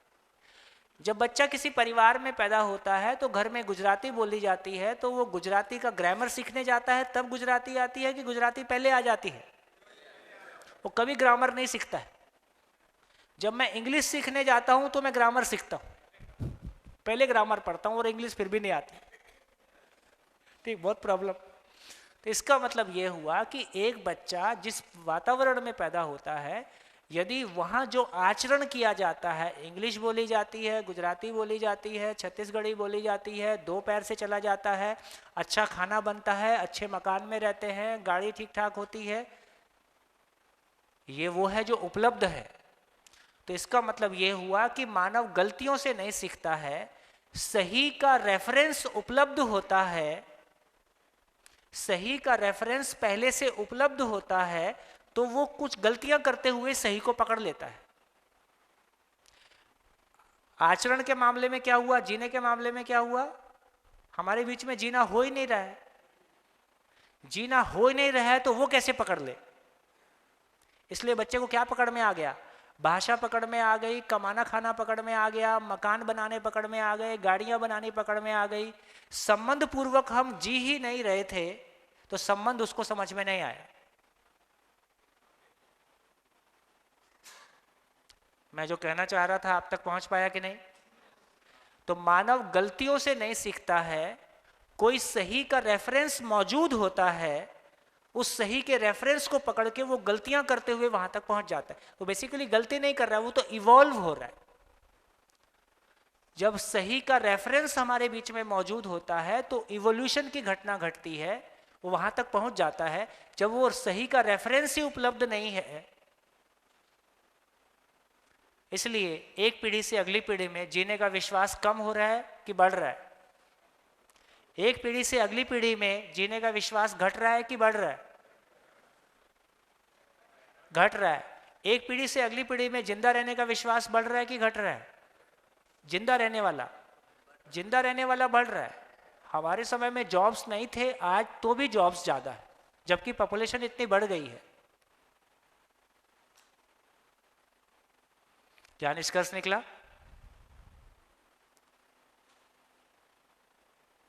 कोई काम की बात निकली कि नहीं निकली? क्या निकला?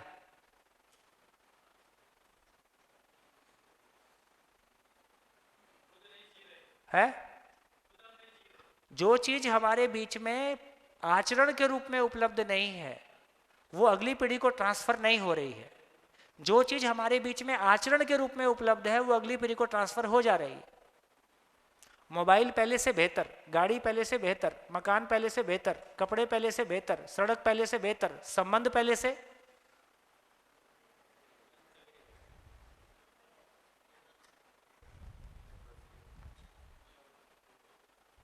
फिर से अपना क्वेश्चन वापस आ जाता हूं। उम्र बढ़ने के साथ साथ माँ बाप और बच्चों में जो दूरियां बढ़ रही हैं उसके पीछे कारण क्या है? कारण क्या है?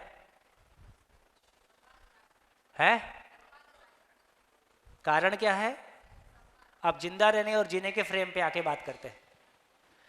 उम्र बढ़ने के साथ साथ बच्चे और माँ बाप में दूरी बढ़ रही है, उसका कारण क्या है? क्योंकि माँ बाप अपने बारे में क्या मानते हैं, हम जिंदा हैं कि जी रहे हैं। जब सुबह आप आए थे तब आप जिंदा थे कि जी रहे थे? जब आप सुबह हॉल में आए थे तब आप जिंदा थे कि जी रहे थे? तो आप जीने की पराकाष्ठा पे थे। जीना हमसे सीखो। रोज हम अपने बच्चों को यही बोलते हैं, जीना हमसे सीखो। वो बच्चा कहता है तुम चुप ही रहो, तुम्हारा हालचाल मैंने देख लिया है ना। तुम अपनी सास के लिए किस तरह की बात करती हो, तो ये अपने भाई के लिए किस तरह की बात करते हैं, है ना। अड़ोस पड़ोस के लोगों के लिए कैसी बात करते हैं, दूसरे धर्म के लोगों के लिए किस तरह की बातें करते हो तुम घर में, वो बच्चा रोज देखता है। बच्चे को कोई शंका नहीं है कि इनको जीना नहीं आता है, ये जिंदा है। कॉन्फ्लिक्ट किस बात का है? कॉन्फ्लिक्ट इस बात का है कि बच्चे को चाहे उसके पास ये भाषा नहीं है, पर रोज परिवार के झगड़े, परिवार की असहमतियां, परिवार की चर्चाएं, परिवार की जीवन शैली देख के उनको यही लगता है कि हाँ फिजिकली, केवल फिजिकल चीजों की चर्चा हो रही है। वो जो इरिटेशन है वो इस बात का है कि जिंदगी पे कोई बातचीत नहीं हो रही है, मुझसे कोई नहीं पूछ रहा है कि तुम्हारा हाल कैसा है। तो माँ बाप अपने आप को मानते हैं, क्योंकि माँ बाप ने क्या माना, हम लोग क्या मान के जी रहे हैं? हम लोग यही मान के जी रहे हैं कि एसी के साथ जिंदा रहना plus AC is equal to जीना।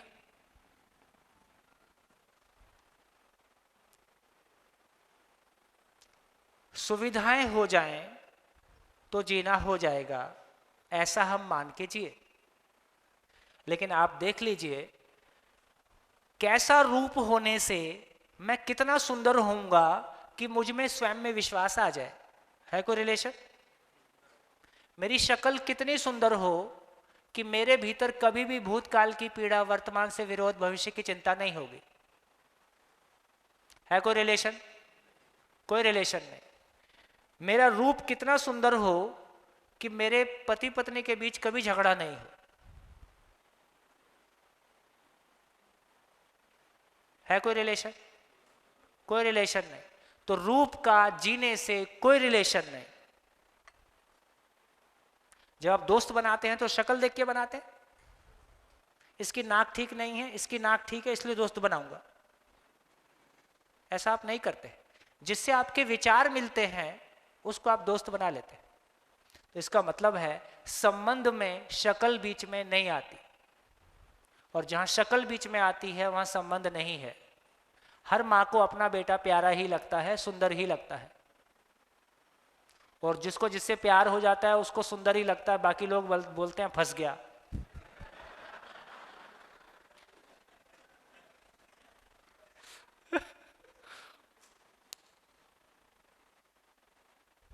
तो क्या निकला? क्या निकला? कितना पैसा होगा कि परिवार में अभाव की मानसिकता से मुक्ति हो जाएगी? कितना पैसा होगा कि परिवार में अभाव की मानसिकता से मुक्ति हो जाएगी? कोई रिलेशन नहीं। कितना बड़ा पद होगा कि कभी दूसरों के साथ कम ज्यादा नहीं होगा, सबके साथ प्यार से जीना हो जाएगा? है कोई रिलेशन? कोई रिलेशन नहीं। इसका मतलब क्या हुआ? एक अद्भुत निष्कर्ष सामने आता है, और मैं आश्चर्यचकित हूं कि हजारों साल के मानव जाति के इस धरती पे इतिहास के बावजूद, और ये देश ज्ञान और गुरु परंपरा और विश्व गुरु होने के तमाम दावों के बावजूद, इस देश की 99% लोगों की जिंदगी में जिंदगी की समझ नहीं है।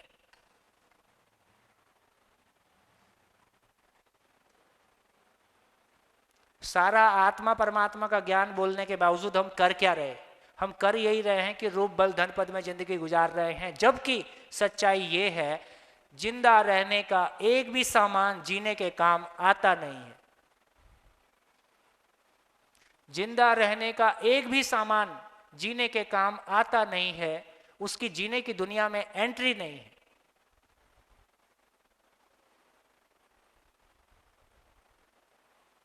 मैंने शुरू में कहा था कोई फर्क नहीं पड़ता कि मैं 24 घंटे मेहनत करता हूं, जिंदगी का एड्रेस ही नहीं है, जिंदगी का एड्रेस ही गलत है, मैं जिंदा रहने को जीना माने हुए हूं, तो कभी पहुंचूंगा क्या?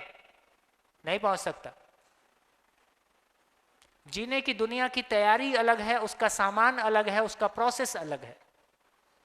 जिंदा रहने की दुनिया की तैयारी अलग है, उसका सामान अलग है, उसका प्रोसेस अलग है।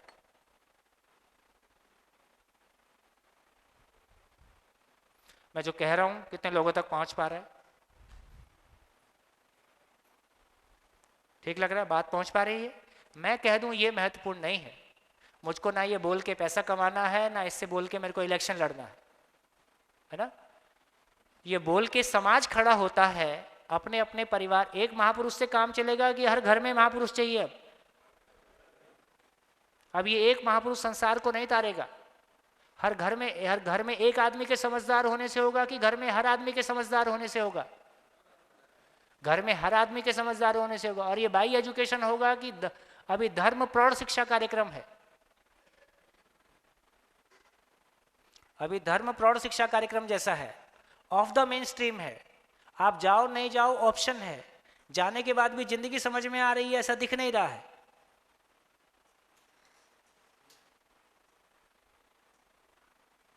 देखो अन्यथा नहीं लो, कोई 2 में आधा घंटी घुमा के पूजा करना अच्छा है, किन्हीं आस्थाओं को लेके चलना अच्छा है, पर इससे जिंदगी अभी पकड़ में आ गई, अभी शेष है, क्योंकि परिवार और मैं शिकायत मुक्त अभाव मुक्त नहीं हुए हैं। तो बैलगाड़ी से जहां तक चले आए बहुत अच्छी बात है, चलो अब कार आ गई तो कार से सफर करेंगे, बैलगाड़ी का सम्मान है। तो मैं ये बहुत क्लियरली कहना चाहता हूं कि माँ बाप मान के जी रहे, क्या मान के जी रहे, हम बड़े लोग क्या मान के जी रहे? जीना हमको आता है, तुम हमसे समझो, बाल ऐसी सफेद नहीं हुए हैं। और बाल सफेद होने का तुमको गर्व ही नहीं है, क्योंकि तुमने काले कर लिए।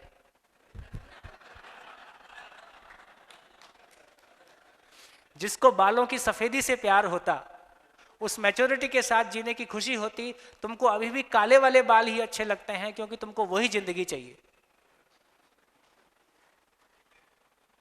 अन्यथा मत लेना, कोई कोई बात मैं ऐसे भाव में बोल देता। तो दोस्तों मैं ये बात कहना चाहता हूं कि इन बच्चों को तंग नहीं करो। ये बच्चों की जिंदगी में, बच्चों की अपने ईगो इन बच्चों की दुनिया पे ना डाले जाए। एक बार फिर से हमको आपको विद्यार्थी बन जाने की जरूरत है, ताकि हमारा बुढ़ापा एक सुखद बुढ़ापा हो सके और सही अर्थों में हम परिवार में अपने बच्चों के लिए जिंदगी के दरवाजे खोल सके। कहीं ऐसा तो नहीं कि हमने उनको जिंदगी के नाम पे जिंदा रहने के दरवाजे खोले हैं।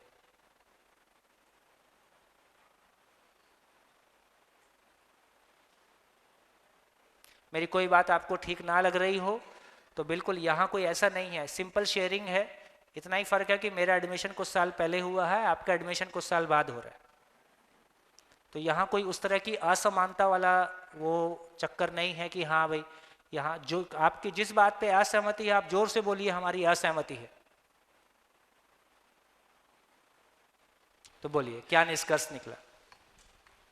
निष्कर्ष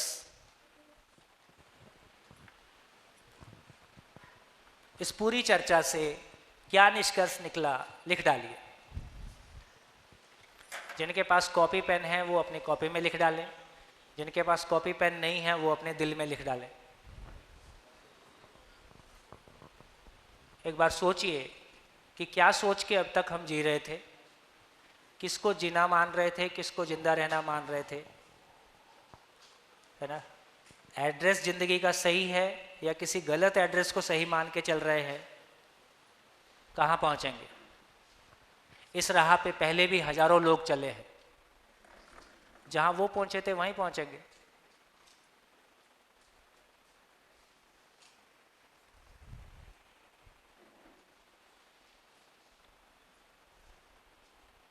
हाँ जी, मैंने आपका समय तो खराब नहीं किया। कितने लोगों को लगता है कि आपके समय का सदुपयोग हुआ? ये तो देखो भारत में शिष्टाचार भी है।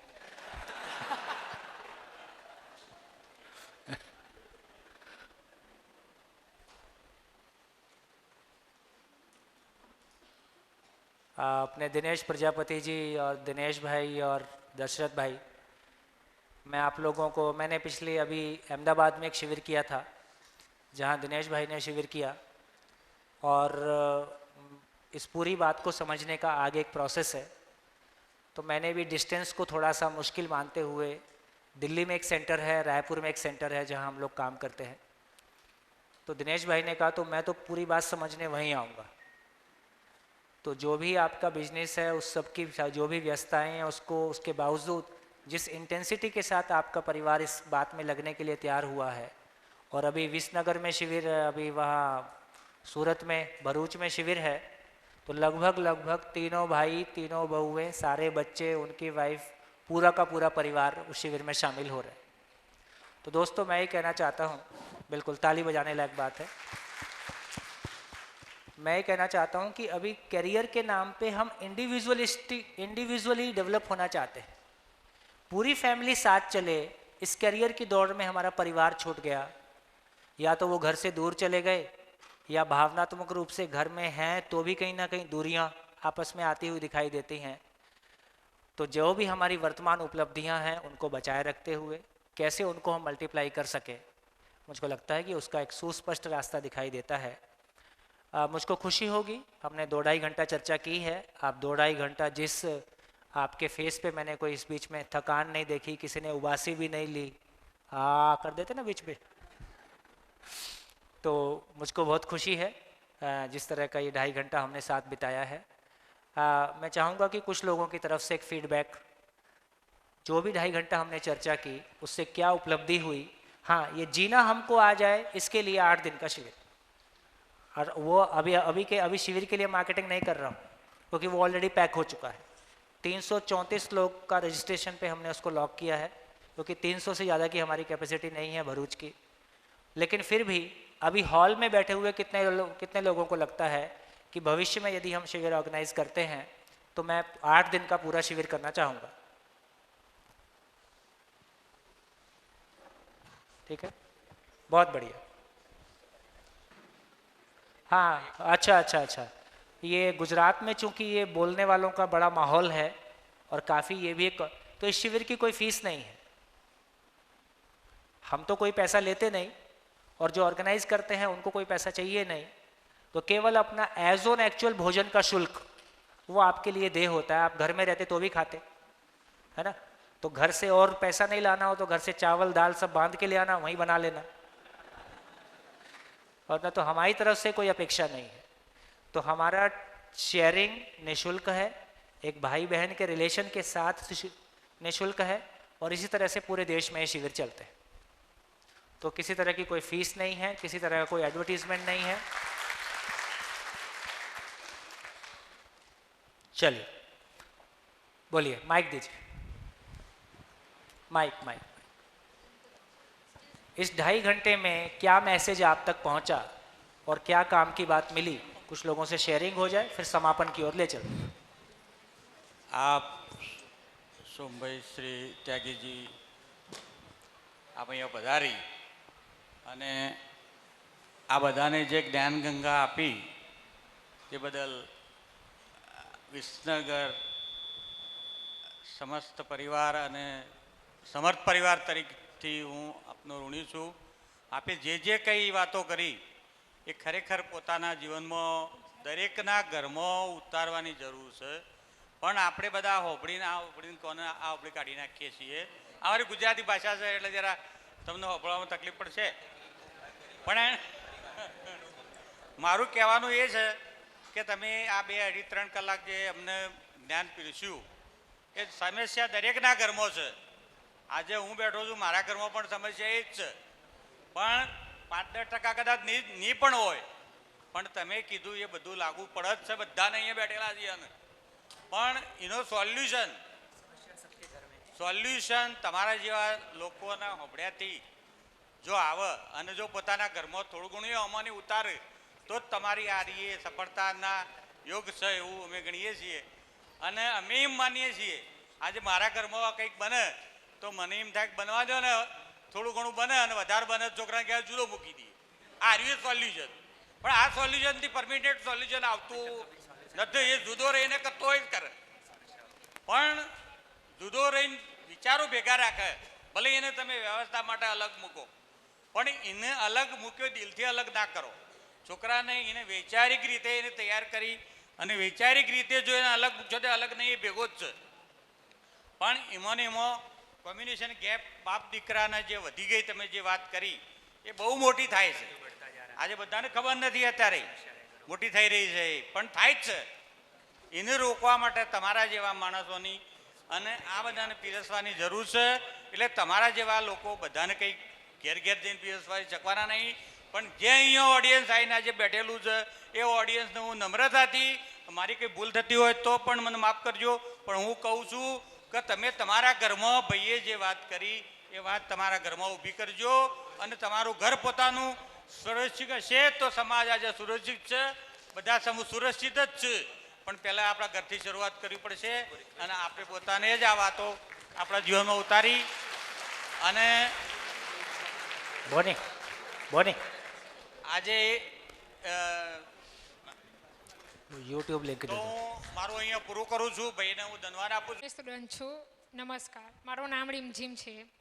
મને આજે અહીં આવીને મને ઘણી ખુશી રહી, કારણ કે આજે મને જિંદા રહેના અને જીના શું છે સમજણ પડી કે પરિવાર કોને કહેવાય, પરિવારમાં કેવી રીતે રહેવું જોઈએ આપણે. એટલે જિંદા રહેવાનું કોને કહેવાય ને જીના કોને કહેવાય. અમે પણ પરિવારમાં છે, મારો પણ મોટો પરિવાર છે, પણ હવે જીના અમે પણ પરિવારમાં જિંદા રહીએ એવી રીતના જીવીએ છીએ. હવે જીના કેવી રીતના કહેવાય તે હું બધાને શીખાવીશ મારા પરિવારમાં પણ. અને અમારા ટ્યુશનમાં દર્શના મેમના ટ્યુશનમાં અમને આ બધી બાબત શીખવવામાં આવે જ છે. અને હું આભારી છું કે દર્શના મેમ તમે ને ગોવિંદભાઈ અમને અહીં બોલાવ્યા અને મને આ શીખવા મળ્યું. Thank you. આદરણીય સોમ ત્યાગીજી સાહેબ, अद्भुत बात ये है कि आपने अद्भुत में अद्भुत रिक्वेस्ट, जिनको हिंदी अगर आती है तो वो हिंदी में बात करें, नहीं आती है तो गुजराती में बात करें, तो वो भी समझ पाए कि आप जो ये यज्ञ है भारतवर्ष को उठाने का, उसमें आप बिना फाइनेंशियल मॉडल के बिना चल रहे हैं. हर घर में एक महापुरुष पैदा करने की आपकी जो नेक ख्याल है, उसके लिए मैं आपसे सबसे पहले तहे दिल से शुक्रगुजार हूँ. और आपने भी हमारे ऑडियंस की तारीफ़ कर डाली है पहले, तो मैं ज़्यादा तारीफ़ करने के लिए नहीं, लेकिन हमारे यहाँ की लोकेलिटी ऐसी है कि जल्दी से लोग, अगर आप एक हाई लेवल का क्वालिटी मेंटेन नहीं करते तो जल्दी से आपको लोग एक्सेप्ट नहीं करते हैं. लेकिन सद्भाग्य से यहाँ जो बुद्धिमान ऑडियंस बैठा है, तो उन्होंने आपको 2.5-3 घंटे जेला नहीं है, वाकई में आपको सुना है और आपको आत्मसात करने की कोशिश की है. और आखिर में समस्याएं सबके यहाँ होती है, लेकिन एक मूलभूत रूप से जो समस्या है त्यागी जी कि आज़ाद होने के बाद, और हम पहले से बात करते हैं तक्षशिला, नालंदा विद्यापीठ एक्सेट्रा, लेकिन इतने सालों के बाद भी हमारे पास एक रोल मॉडल एजुकेशन सिस्टम नहीं है. वो एक सबसे बड़ी समस्या है. यहाँ जो आए हैं उन सब के लिए हम समस्याओं से निजात पाने के लिए आए हैं. तो आखिरी में एक शेर कहूँगा, रास्ते मिल ही जाएंगे भटकते ही सही, रास्ते मिल ही जाएंगे भटकते ही सही, गुमराह तो वो है जो घर से निकलते ही नहीं. हम यहाँ आए हैं तो कुछ सीख के जाएंगे, गुमराह तो वो है जो घर से आए ही नहीं. Thank you sir, thank you once again. आज की जो बिड़बाल वाली ज़िंदगी है, इनमें जो घटनाएं बनती है, कई लोग ऐसे मिलते हैं, उसी प्रसंग पर हमारी जो सोच थी इसमें थोड़ा बदलाव आया है. त्यागी जी आपकी बातें सुनकर, क्योंकि जीवन में हमें जो सुख और दुख की अनुभूति होती है, इसके पीछे हमारी सोच ही जिम्मेदार होती है. आपने हमारी सोच में बदलाव लाए हैं. हर घटना, हर व्यक्ति को हम कैसे यूज़फुल हो सकते हैं, यानी कि उपयोगी बन सकते हैं, ऐसी सोच से हम हमारा व्यवहार, हमारा जो कम्युनिकेशन है वो तय करें, तो हमारी जो व्यक्तित्व है, हमारा जो पर्सनालिटी हो, वो डेवलप हो सकता है. और हमें दुख कम पहुंचता है। आज की जीवन में जो हमारी जो नेसेसिटी है, जो ज़रूरियातें आज बढ़ गई है और इन्हें पूरा करने के लिए हम हमारी ज़िंदगी का ज़्यादातर समय हम खर्च करते हैं। हमारे संबंधों को हम तरोताज़ा नहीं बना सकते हैं। लेकिन ये आपके प्रवचन सुनने के बाद हमारे सोच में जो बदलाव आया कि इसके लिए कोई अलग समय निकालने की ज़रूरत नहीं है। जो हम कर रहे हैं इसमें हमारी ये सोच डाले कि हमारे एक कर्तृत्व से हम किसी को उपयोगी बन सकते हैं या नहीं। किसी को हम उपयोगी बन सकते हैं तो हमारे जीवन में हमें भी सुख मिलेगा, दूसरों को भी सुख मिलेगा। आपने जो कुछ बातें की इससे हमारी सोच थोड़ी बदली है। हम जरूर थोड़ा सुख का एहसास करेंगे। इन सब के लिए, इन सब के ओर से आपको मैं बहुत ही धन्यवाद देता हूँ। आपका बहुत बहुत हम लोग आभारी है। और खासकर समर्थ ग्रुप के वो इनविटेशन हमने बहुत हार्टली दिया है उन्होंने कि आप ये सब लोग आए, प्रेम से हमें उन्होंने हमारा स्वागत किया, हमको ये सरस फैसिलिटी दी। और ये दशरथ भाई और उनके सब ब्रदर के समर्थ ग्रुप का भी हम आभारी हैं। Thank you very much. देखिए, दो चार लाइनें और कहूँगा कि प्रैक्टिकली आगे हम किस तरफ चलेंगे। तो बेसिकली ये तो बहुत समझ में आता है कि देखो, कोई 2 घंटे में ज़िंदगी बदल जाती है ऐसा होता नहीं है, 8 दिन में बदल जाएगी ऐसा भी नहीं होगा। लेकिन ये बात ठीक है कि 2 घंटे में एक आशा बढ़ी है कि हाँ कुछ बात ठीक लग रही है। 8 दिन में ये होगा कि एक संभावना दिखने लगेगी कि हाँ कुछ हम क्रिएट कर सकते। फाइनली हम क्रिएट क्या करेंगे? तो एक स्थिति तो ये है कि आज हम लोगों की उम्र, कितने लोग हैं जो 50 के ऊपर हैं? हाथ उठाइए। 50 ऊपर। देखिए 50 ऊपर लोगों की संख्या मैक्सिमम है, ठीक। और 30 के नीचे लोगों की संख्या, एक बार फिर से हाथ उठाइए। 30 के नीचे, 30 के नीचे वाले लगभग 25% के आसपास होंगे। तो लगभग 30 के नीचे वो लोग हैं जो अभी माँ बाप बनने की तरफ या तो बन गए हैं या बनने की तरफ जा रहे हैं। 50 के ऊपर के ये वो लोग हैं जो दादा दादी बनने जा रहे हैं। तो दोनों एक ही जैसे।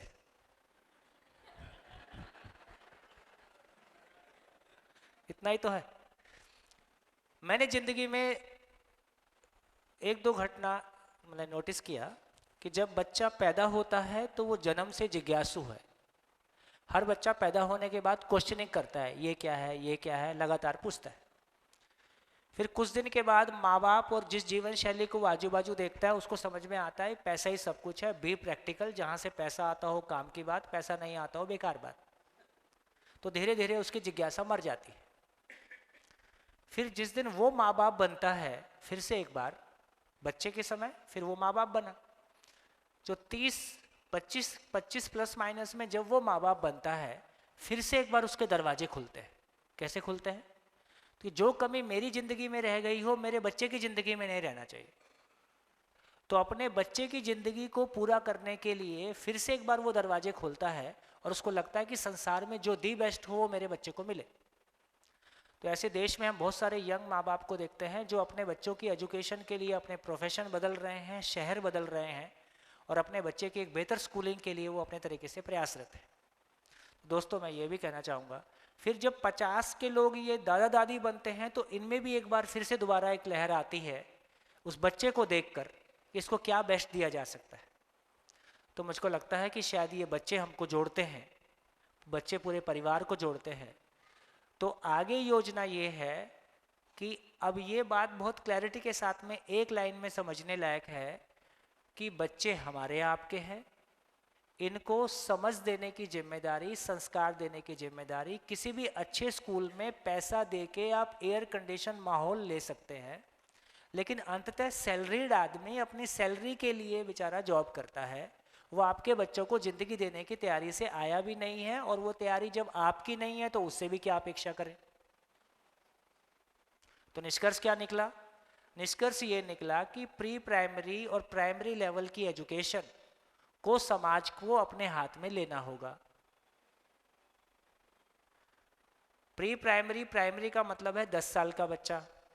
यदि 10 साल के बच्चे को आज यदि हम एक 20 साल 25 साल के युवा से पूछें कि समाज के साथ तुम्हारा क्या रिलेशन है, वो कहता है समाज ने मेरे को दिया ही क्या है, तो क्या गलत कहता है, ठीक ही कहता है। तो इसका मतलब ये हुआ कि यदि एक बच्चे को उसके शुरू के 10 साल उसके उसके परिवार और उसके मोहल्ले के लोगों ने मिलकर उसकी एजुकेशन की है बिना किसी आर्थिक अपेक्षा के, बच्चे वो चीज हैं जहां हम अपनी पूरी पूंजी इन्वेस्ट कर देते हैं। हम सारी जिंदगी पैसा कमा के क्या करते हैं, अपने बच्चों के लिए उपलब्ध करा देते हैं, और सारी जिंदगी ज्ञान उपलब्ध करके क्या करें, अपने बच्चों के लिए नहीं हो तो सबके लिए हो जाता है। तो प्रॉपर्टी आप अपने बच्चों के लिए रख दो, पर आपका ज्ञान सबके लिए उपलब्ध करा दो, उसमें आपकी भी खुशी है। तो धीरे से आगे हम उस तरफ चलेंगे कि कम से कम प्री प्राइमरी और प्राइमरी लेवल तक की एजुकेशन के लिए हमारे पास पर्याप्त बड़े घर हैं। अपने मोहल्ले में अपने बच्चों की एजुकेशन की तरफ हम ध्यान देंगे, है ना।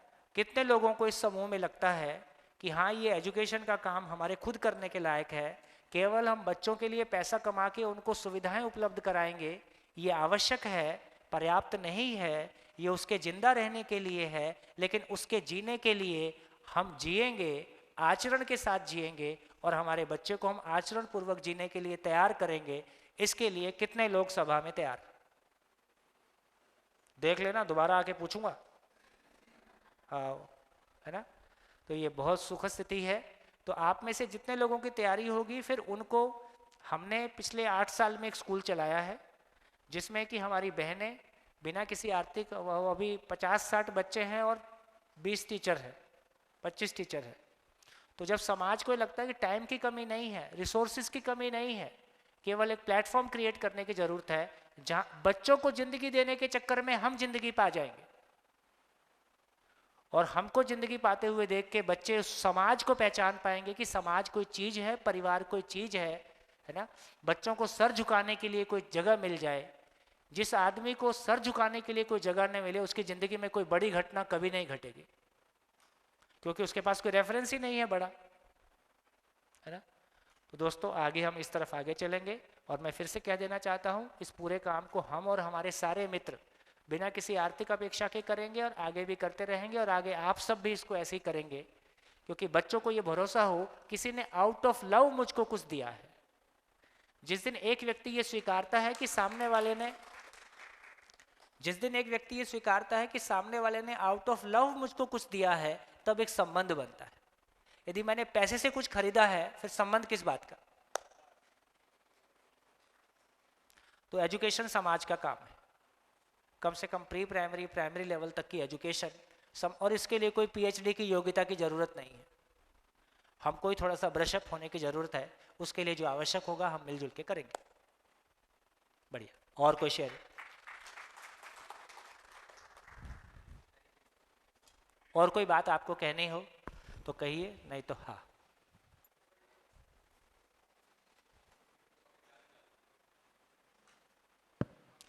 आपके बोलने के पहले 2 लाइन बोलना चाहूँगा। रायपुर में ये पूरा मॉडल बन के तैयार है।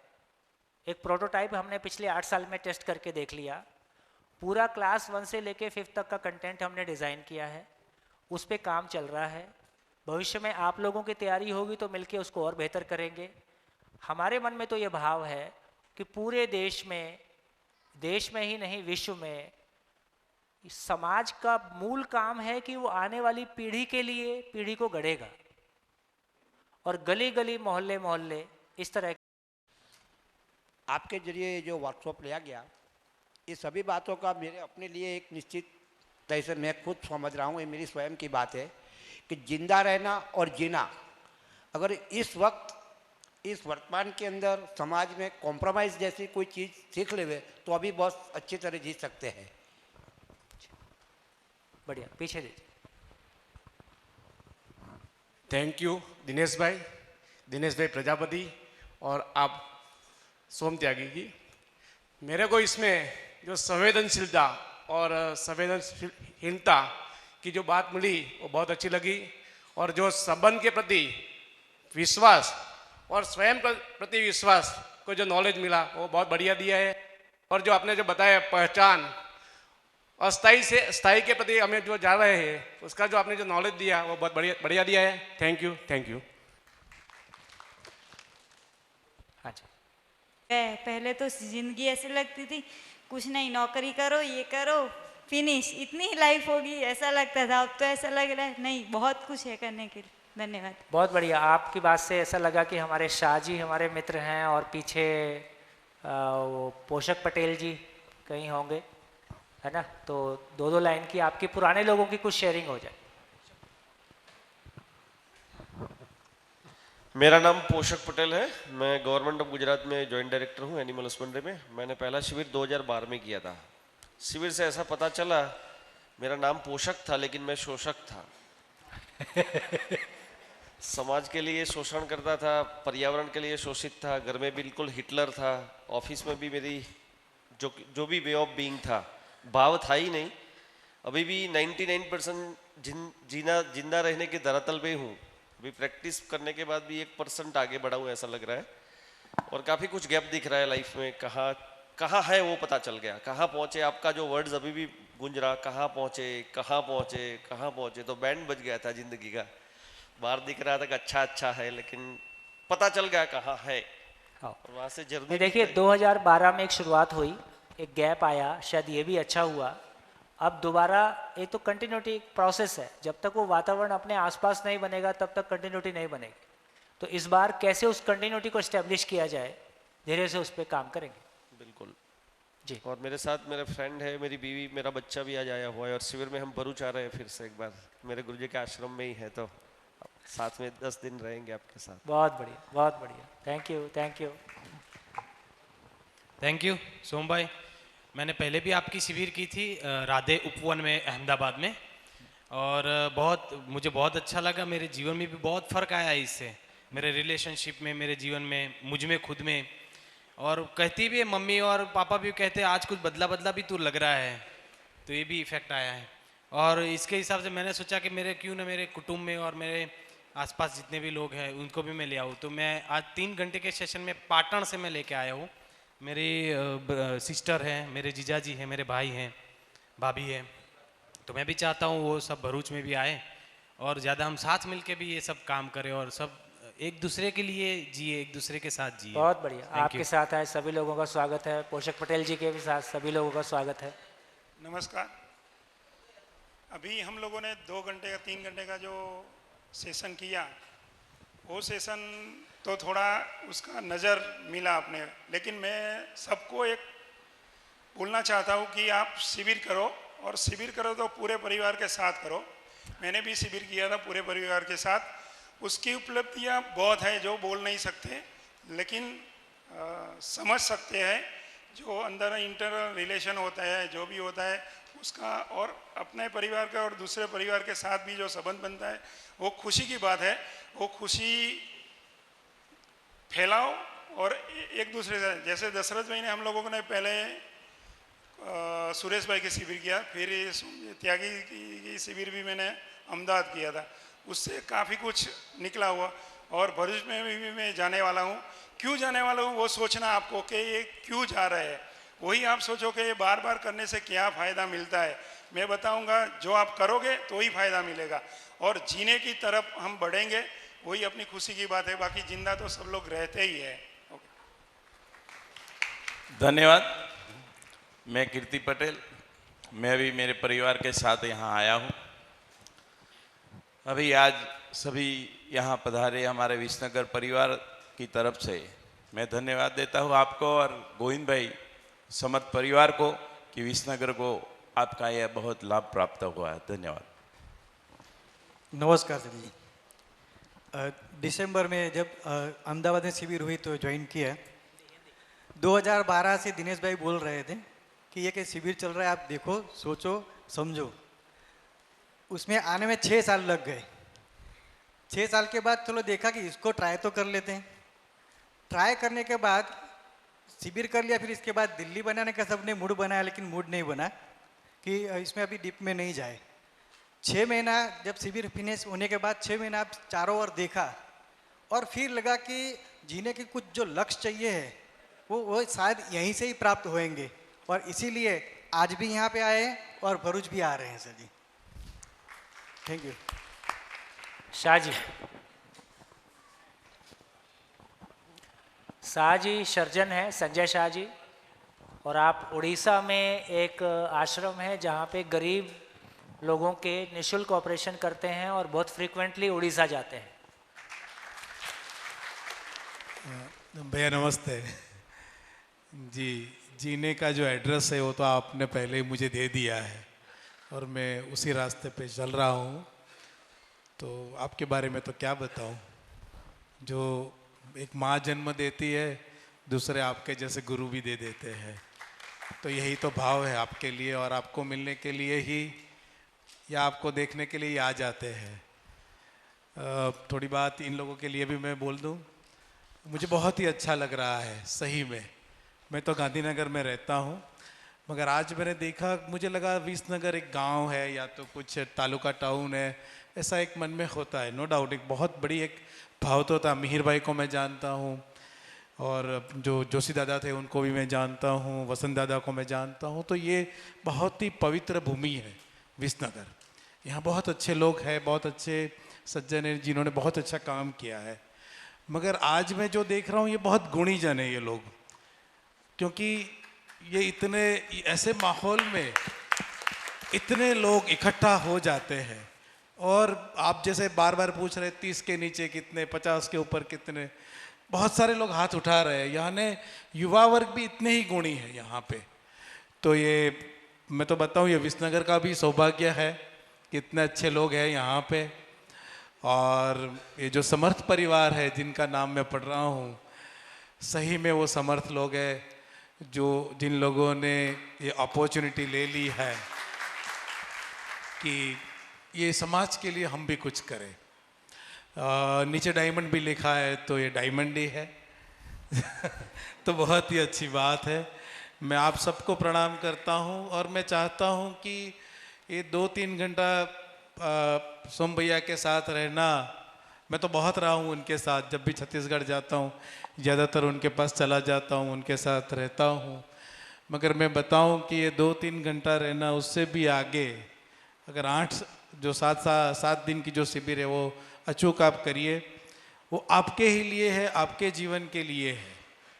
और जब भाई बता रहे हैं कि आचरण तो मैं यही समझता हूँ कि वो आज से नहीं अभी से ही शुरू होना चाहिए। Thank you, thank you.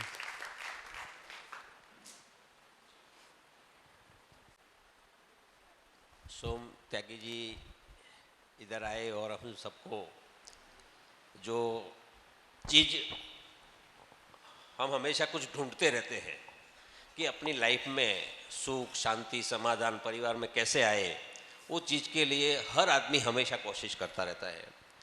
तो इसके बारे में उन्होंने आपको अपने को सब मतलब जो बताया, रास्ता बताया, वो रास्ता बहुत सही रास्ता है।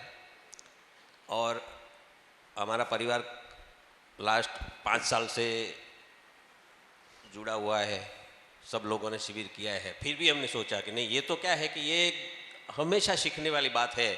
एक बार सीखा और आज सुन लिया तो कल से किसी में परिवर्तन आ जाएगा। 8 दिन का शिविर हुआ तो उससे फिर परिवर्तन आ जाएगा, ऐसा बात नहीं है।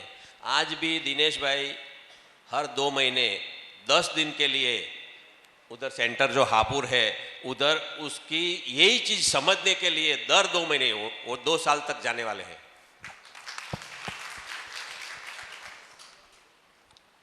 तो मेरा बोलने का ऐसा है कि ये हमेशा सीखने चाहिए, लेकिन ये कभी होगा अपने को ऐसा लगना चाहिए कि हमारा नेक्स्ट पीढ़ी जो जनरेशन है वो जनरेशन को आचरण से हमको कुछ देना है, और आचरण से हमको कुछ देना है तो हमको सीखना पड़ेगा, वो बात है। और सीखने के लिए हमको किधर न किधर जाना पड़ेगा, और ऐसे जाएंगे तो अपन कुछ सीखेंगे। दूसरी, आज की पूरी चीज़ में से जो निष्कर्ष वाली बात बोलने को मेरे को जो लग रही है, इसमें ऐसी बात है कि आज अपन बोल के अच्छा लगा, ये किया, ऐसे करके अपन घर जाएंगे, 2 दिन 4 दिन के बाद फिर ये चीज़ भी भूल जाएंगे, वो सब होगा। लेकिन एक समझने की बात ऐसी है कि शिक्षा की बात उन्होंने जो की, उन्होंने जो बच्चों को मतलब 10 साल तक के बच्चों को शिक्षा देने की जिम्मेदारी सरकार की नहीं है, हमारी है। वो बात जो की वो आज के दिन के एकदम टॉप प्रायोरिटी वाली बात है। सबसे टॉप प्रायोरिटी वाली बात है तो ये बात है। और विसनगर तो वैसे शिक्षा नगरी है, इधर के रहने वाले लोग शिक्षा के बारे में काफ़ी सोचते रहते हैं। तो हमको तो नया मॉडल खड़ा नहीं करना है। उन्होंने बोला कि ये मॉडल तो हम ऑलरेडी मतलब इतना कोशिश करके किया है, उसका सिलेबस कुछ किया है, ऐसे कुछ किया है। तो हम में से ऐसे लोग जो कुछ चाहेंगे कि हम अपने नेक्स्ट जनरेशन के लिए, अपने बच्चों के लिए, बच्चे बड़े हैं तो बच्चे के बच्चे के लिए भी ऐसा कुछ सोचेंगे और ऐसा कुछ मॉडल खड़ा करने की कोशिश करेंगे, तो मेरे हिसाब से ये समाज को देने के लिए सबसे बड़ी गिफ्ट है, ऐसी मैं समझता हूँ। व्यवसाय से कितने डॉक्टर हैं उपलब्ध यहाँ पर? डॉक्टर, व्यवसाय से डॉक्टर है? कहीं एक शिविर में सोम भैया ने बोले थे कि जिस दिन डॉक्टर लोग इस शिविर में आना शुरू करेंगे, ये प्रस्ताव को जानना शुरू करेंगे, तो समझो वहीं से एक नया दौर पे हम गुजरेंगे। तो मैं धन्यवाद करता हूँ। यहाँ एक्स मेंबर ऑफ पार्लियामेंट भी हैं, टीचर्स भी हैं, बहुत चुन चुन के यहाँ पर उपलब्ध लोग हैं। और हम सोम भैया से रिक्वेस्ट करते हैं कि आगे की जर्नी में हमको सहयोग करें। तो 7 दिन का 8 दिन का शिविर यहाँ पर हम लगाएं तो आप अपना ज़रूर योगदान दें, ऐसी एक गुजारिश हम करते हैं। और उसके साथ ही मैं गोविंद भाई समर्थ परिवार से मैं रिक्वेस्ट करता हूं कि आभार प्रदर्शित करें। नमस्कार। दशरथ भाई ने जो बात बताई कि समाज की जिम्मेदारी है शिक्षा के लिए, तो उसके लिए 3 जून को हैप्पीनेस कैरिकुलम के लिए 1 डे का शिविर सतलाशना में समर डायमंड में रखा है। दिल्ली से एक्सपर्ट आ रहे हैं। तो जो हमारी तालीगढ़ के स्कूल है, हमारे सतलाशना के चेयरमैन है, वो भी है। तो जितने भी शिक्षक वहाँ आ सकते हैं तो वो उनका नंबर, जो हमारा इनविटेशन में अल्पेश भाई का नंबर था, वहाँ रजिस्ट्रेशन करवाए। तो उन लोगों को 3rd हैप्पीनेस कैरिकुलम एग्जैक्टली क्या है, क्या चीज़ है, तो वो हम उसके लिए हमने पूरा 1 डे का शिविर रखा है। तो जो भी लोग उसके लिए उत्सुक है तो वो जानने के लिए आ सकते हैं। और आज हम जो पूरा શિક્ષણ અને વ્યવસ્થાના માનવીયકરણમાં સમાજની ભૂમિકા ખૂબ સારી રીતે આ વિષયને આપણે પકડમાં લીધો છે। આપણે બધા સમજ્યા છીએ કે જ્યાં સુધી આપણા પોતાના વિચાર વાણીને વર્તનમાં નહીં આવે ત્યાં સુધી આ નહીં આવે। અને આખી હેપીનેસ કેરિક્યુલમથી લઈ અને સોમભૈયાએ જે સમજવાની વાત આપણને સમજાવી છે એ ખૂબ હૃદયસ્પર્શી છે। અને આજના આ પ્રોગ્રામમાં આ બધા લોકોને અમારા સમર્થવાદ પરિવાર તરફથી ખૂબ ખૂબ આભાર માનું છું કે એક સિમ્પલ વોટ્સએપ કર્યો છે, અમુક લોકોને ફોન કર્યા છે। આમાં સોમભૈયા એવા લોકો છે કે જે લોકો સમાજને ખૂબ સારા લેવલે લીડ કરે છે। Those who are decision maker, कुछ यूनिवर्सिटी के वाइस चांसलर भी लोग हैं, कुछ समाज के प्रमुख लोग भी हैं, कुछ शिक्षण संस्था के लोग हैं, कुछ डॉक्टर्स लोग हैं, कुछ सूरत से भी आए हैं। पूरे नॉर्थ गुजरात के जो लोग हैं वो लोग आए हैं। और वो सबको एक पीड़ा है कि कुछ चल रहा है लेकिन कुछ कम है, कुछ कम है, ऐसा सबको लगता है। वैसे रियल में सही मानव बनने के लिए, सही अपने जीवन में कुछ बदलाव लाने के लिए थिंकिंग करने वाले लोग आज आए हैं। हमारे परिवार के ओर से हम आप सबका खूब खूब आभारी है। और इसमें पूरे साउंड सिस्टम से लेके, हॉल से लेके बहुत सारे लोगों ने प्रयत्न किया है, पानी से लेके दिनेश भाई से लेके पूरे जितना भी आपने भी आपका पूरा समय ट्रैवलिंग करके आप आए हैं, बराबर। तो हम परिवार की ओर से आप सबका आभार मानता हूँ। और हम अभी पूरा खाना खाने के बाद हम सूचनाओं दिनेश भाई आपे छे। Thank you, thank you.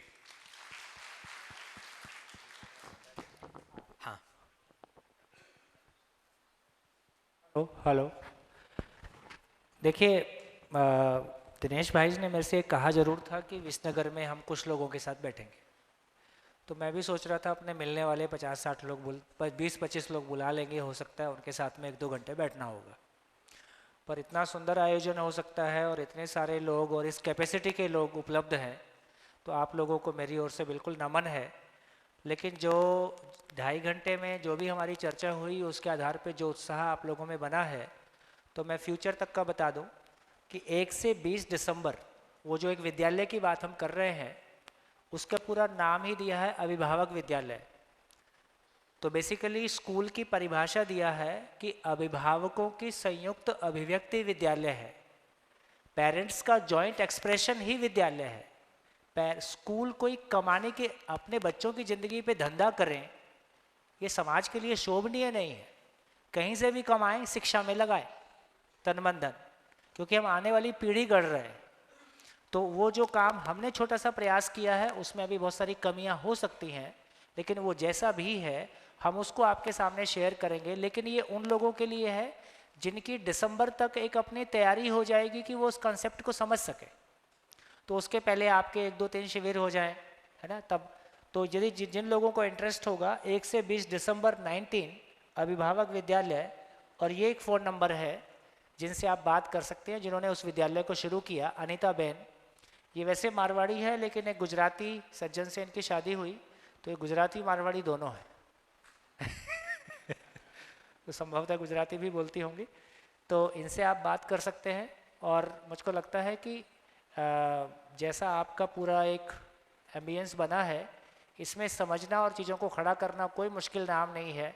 5 साल बाद लोग, आज दिल्ली की स्थिति ये बनी है कि कुछ बहुत बड़ा काम प्रैक्टिकली प्रोसेस में है, लेकिन जो आशा जगी है उसको लेके फॉरेन से और इंडिया के कई राज्यों से लगातार डेलीगेशन दिल्ली आते हैं कि ये कर क्या डाला, जबकि एक अच्छे इंटेंशन के साथ छोटा सा काम हुआ है। यहाँ हम उससे बहुत गहरा काम कर सकते हैं और बहुत आगे जा सकते हैं।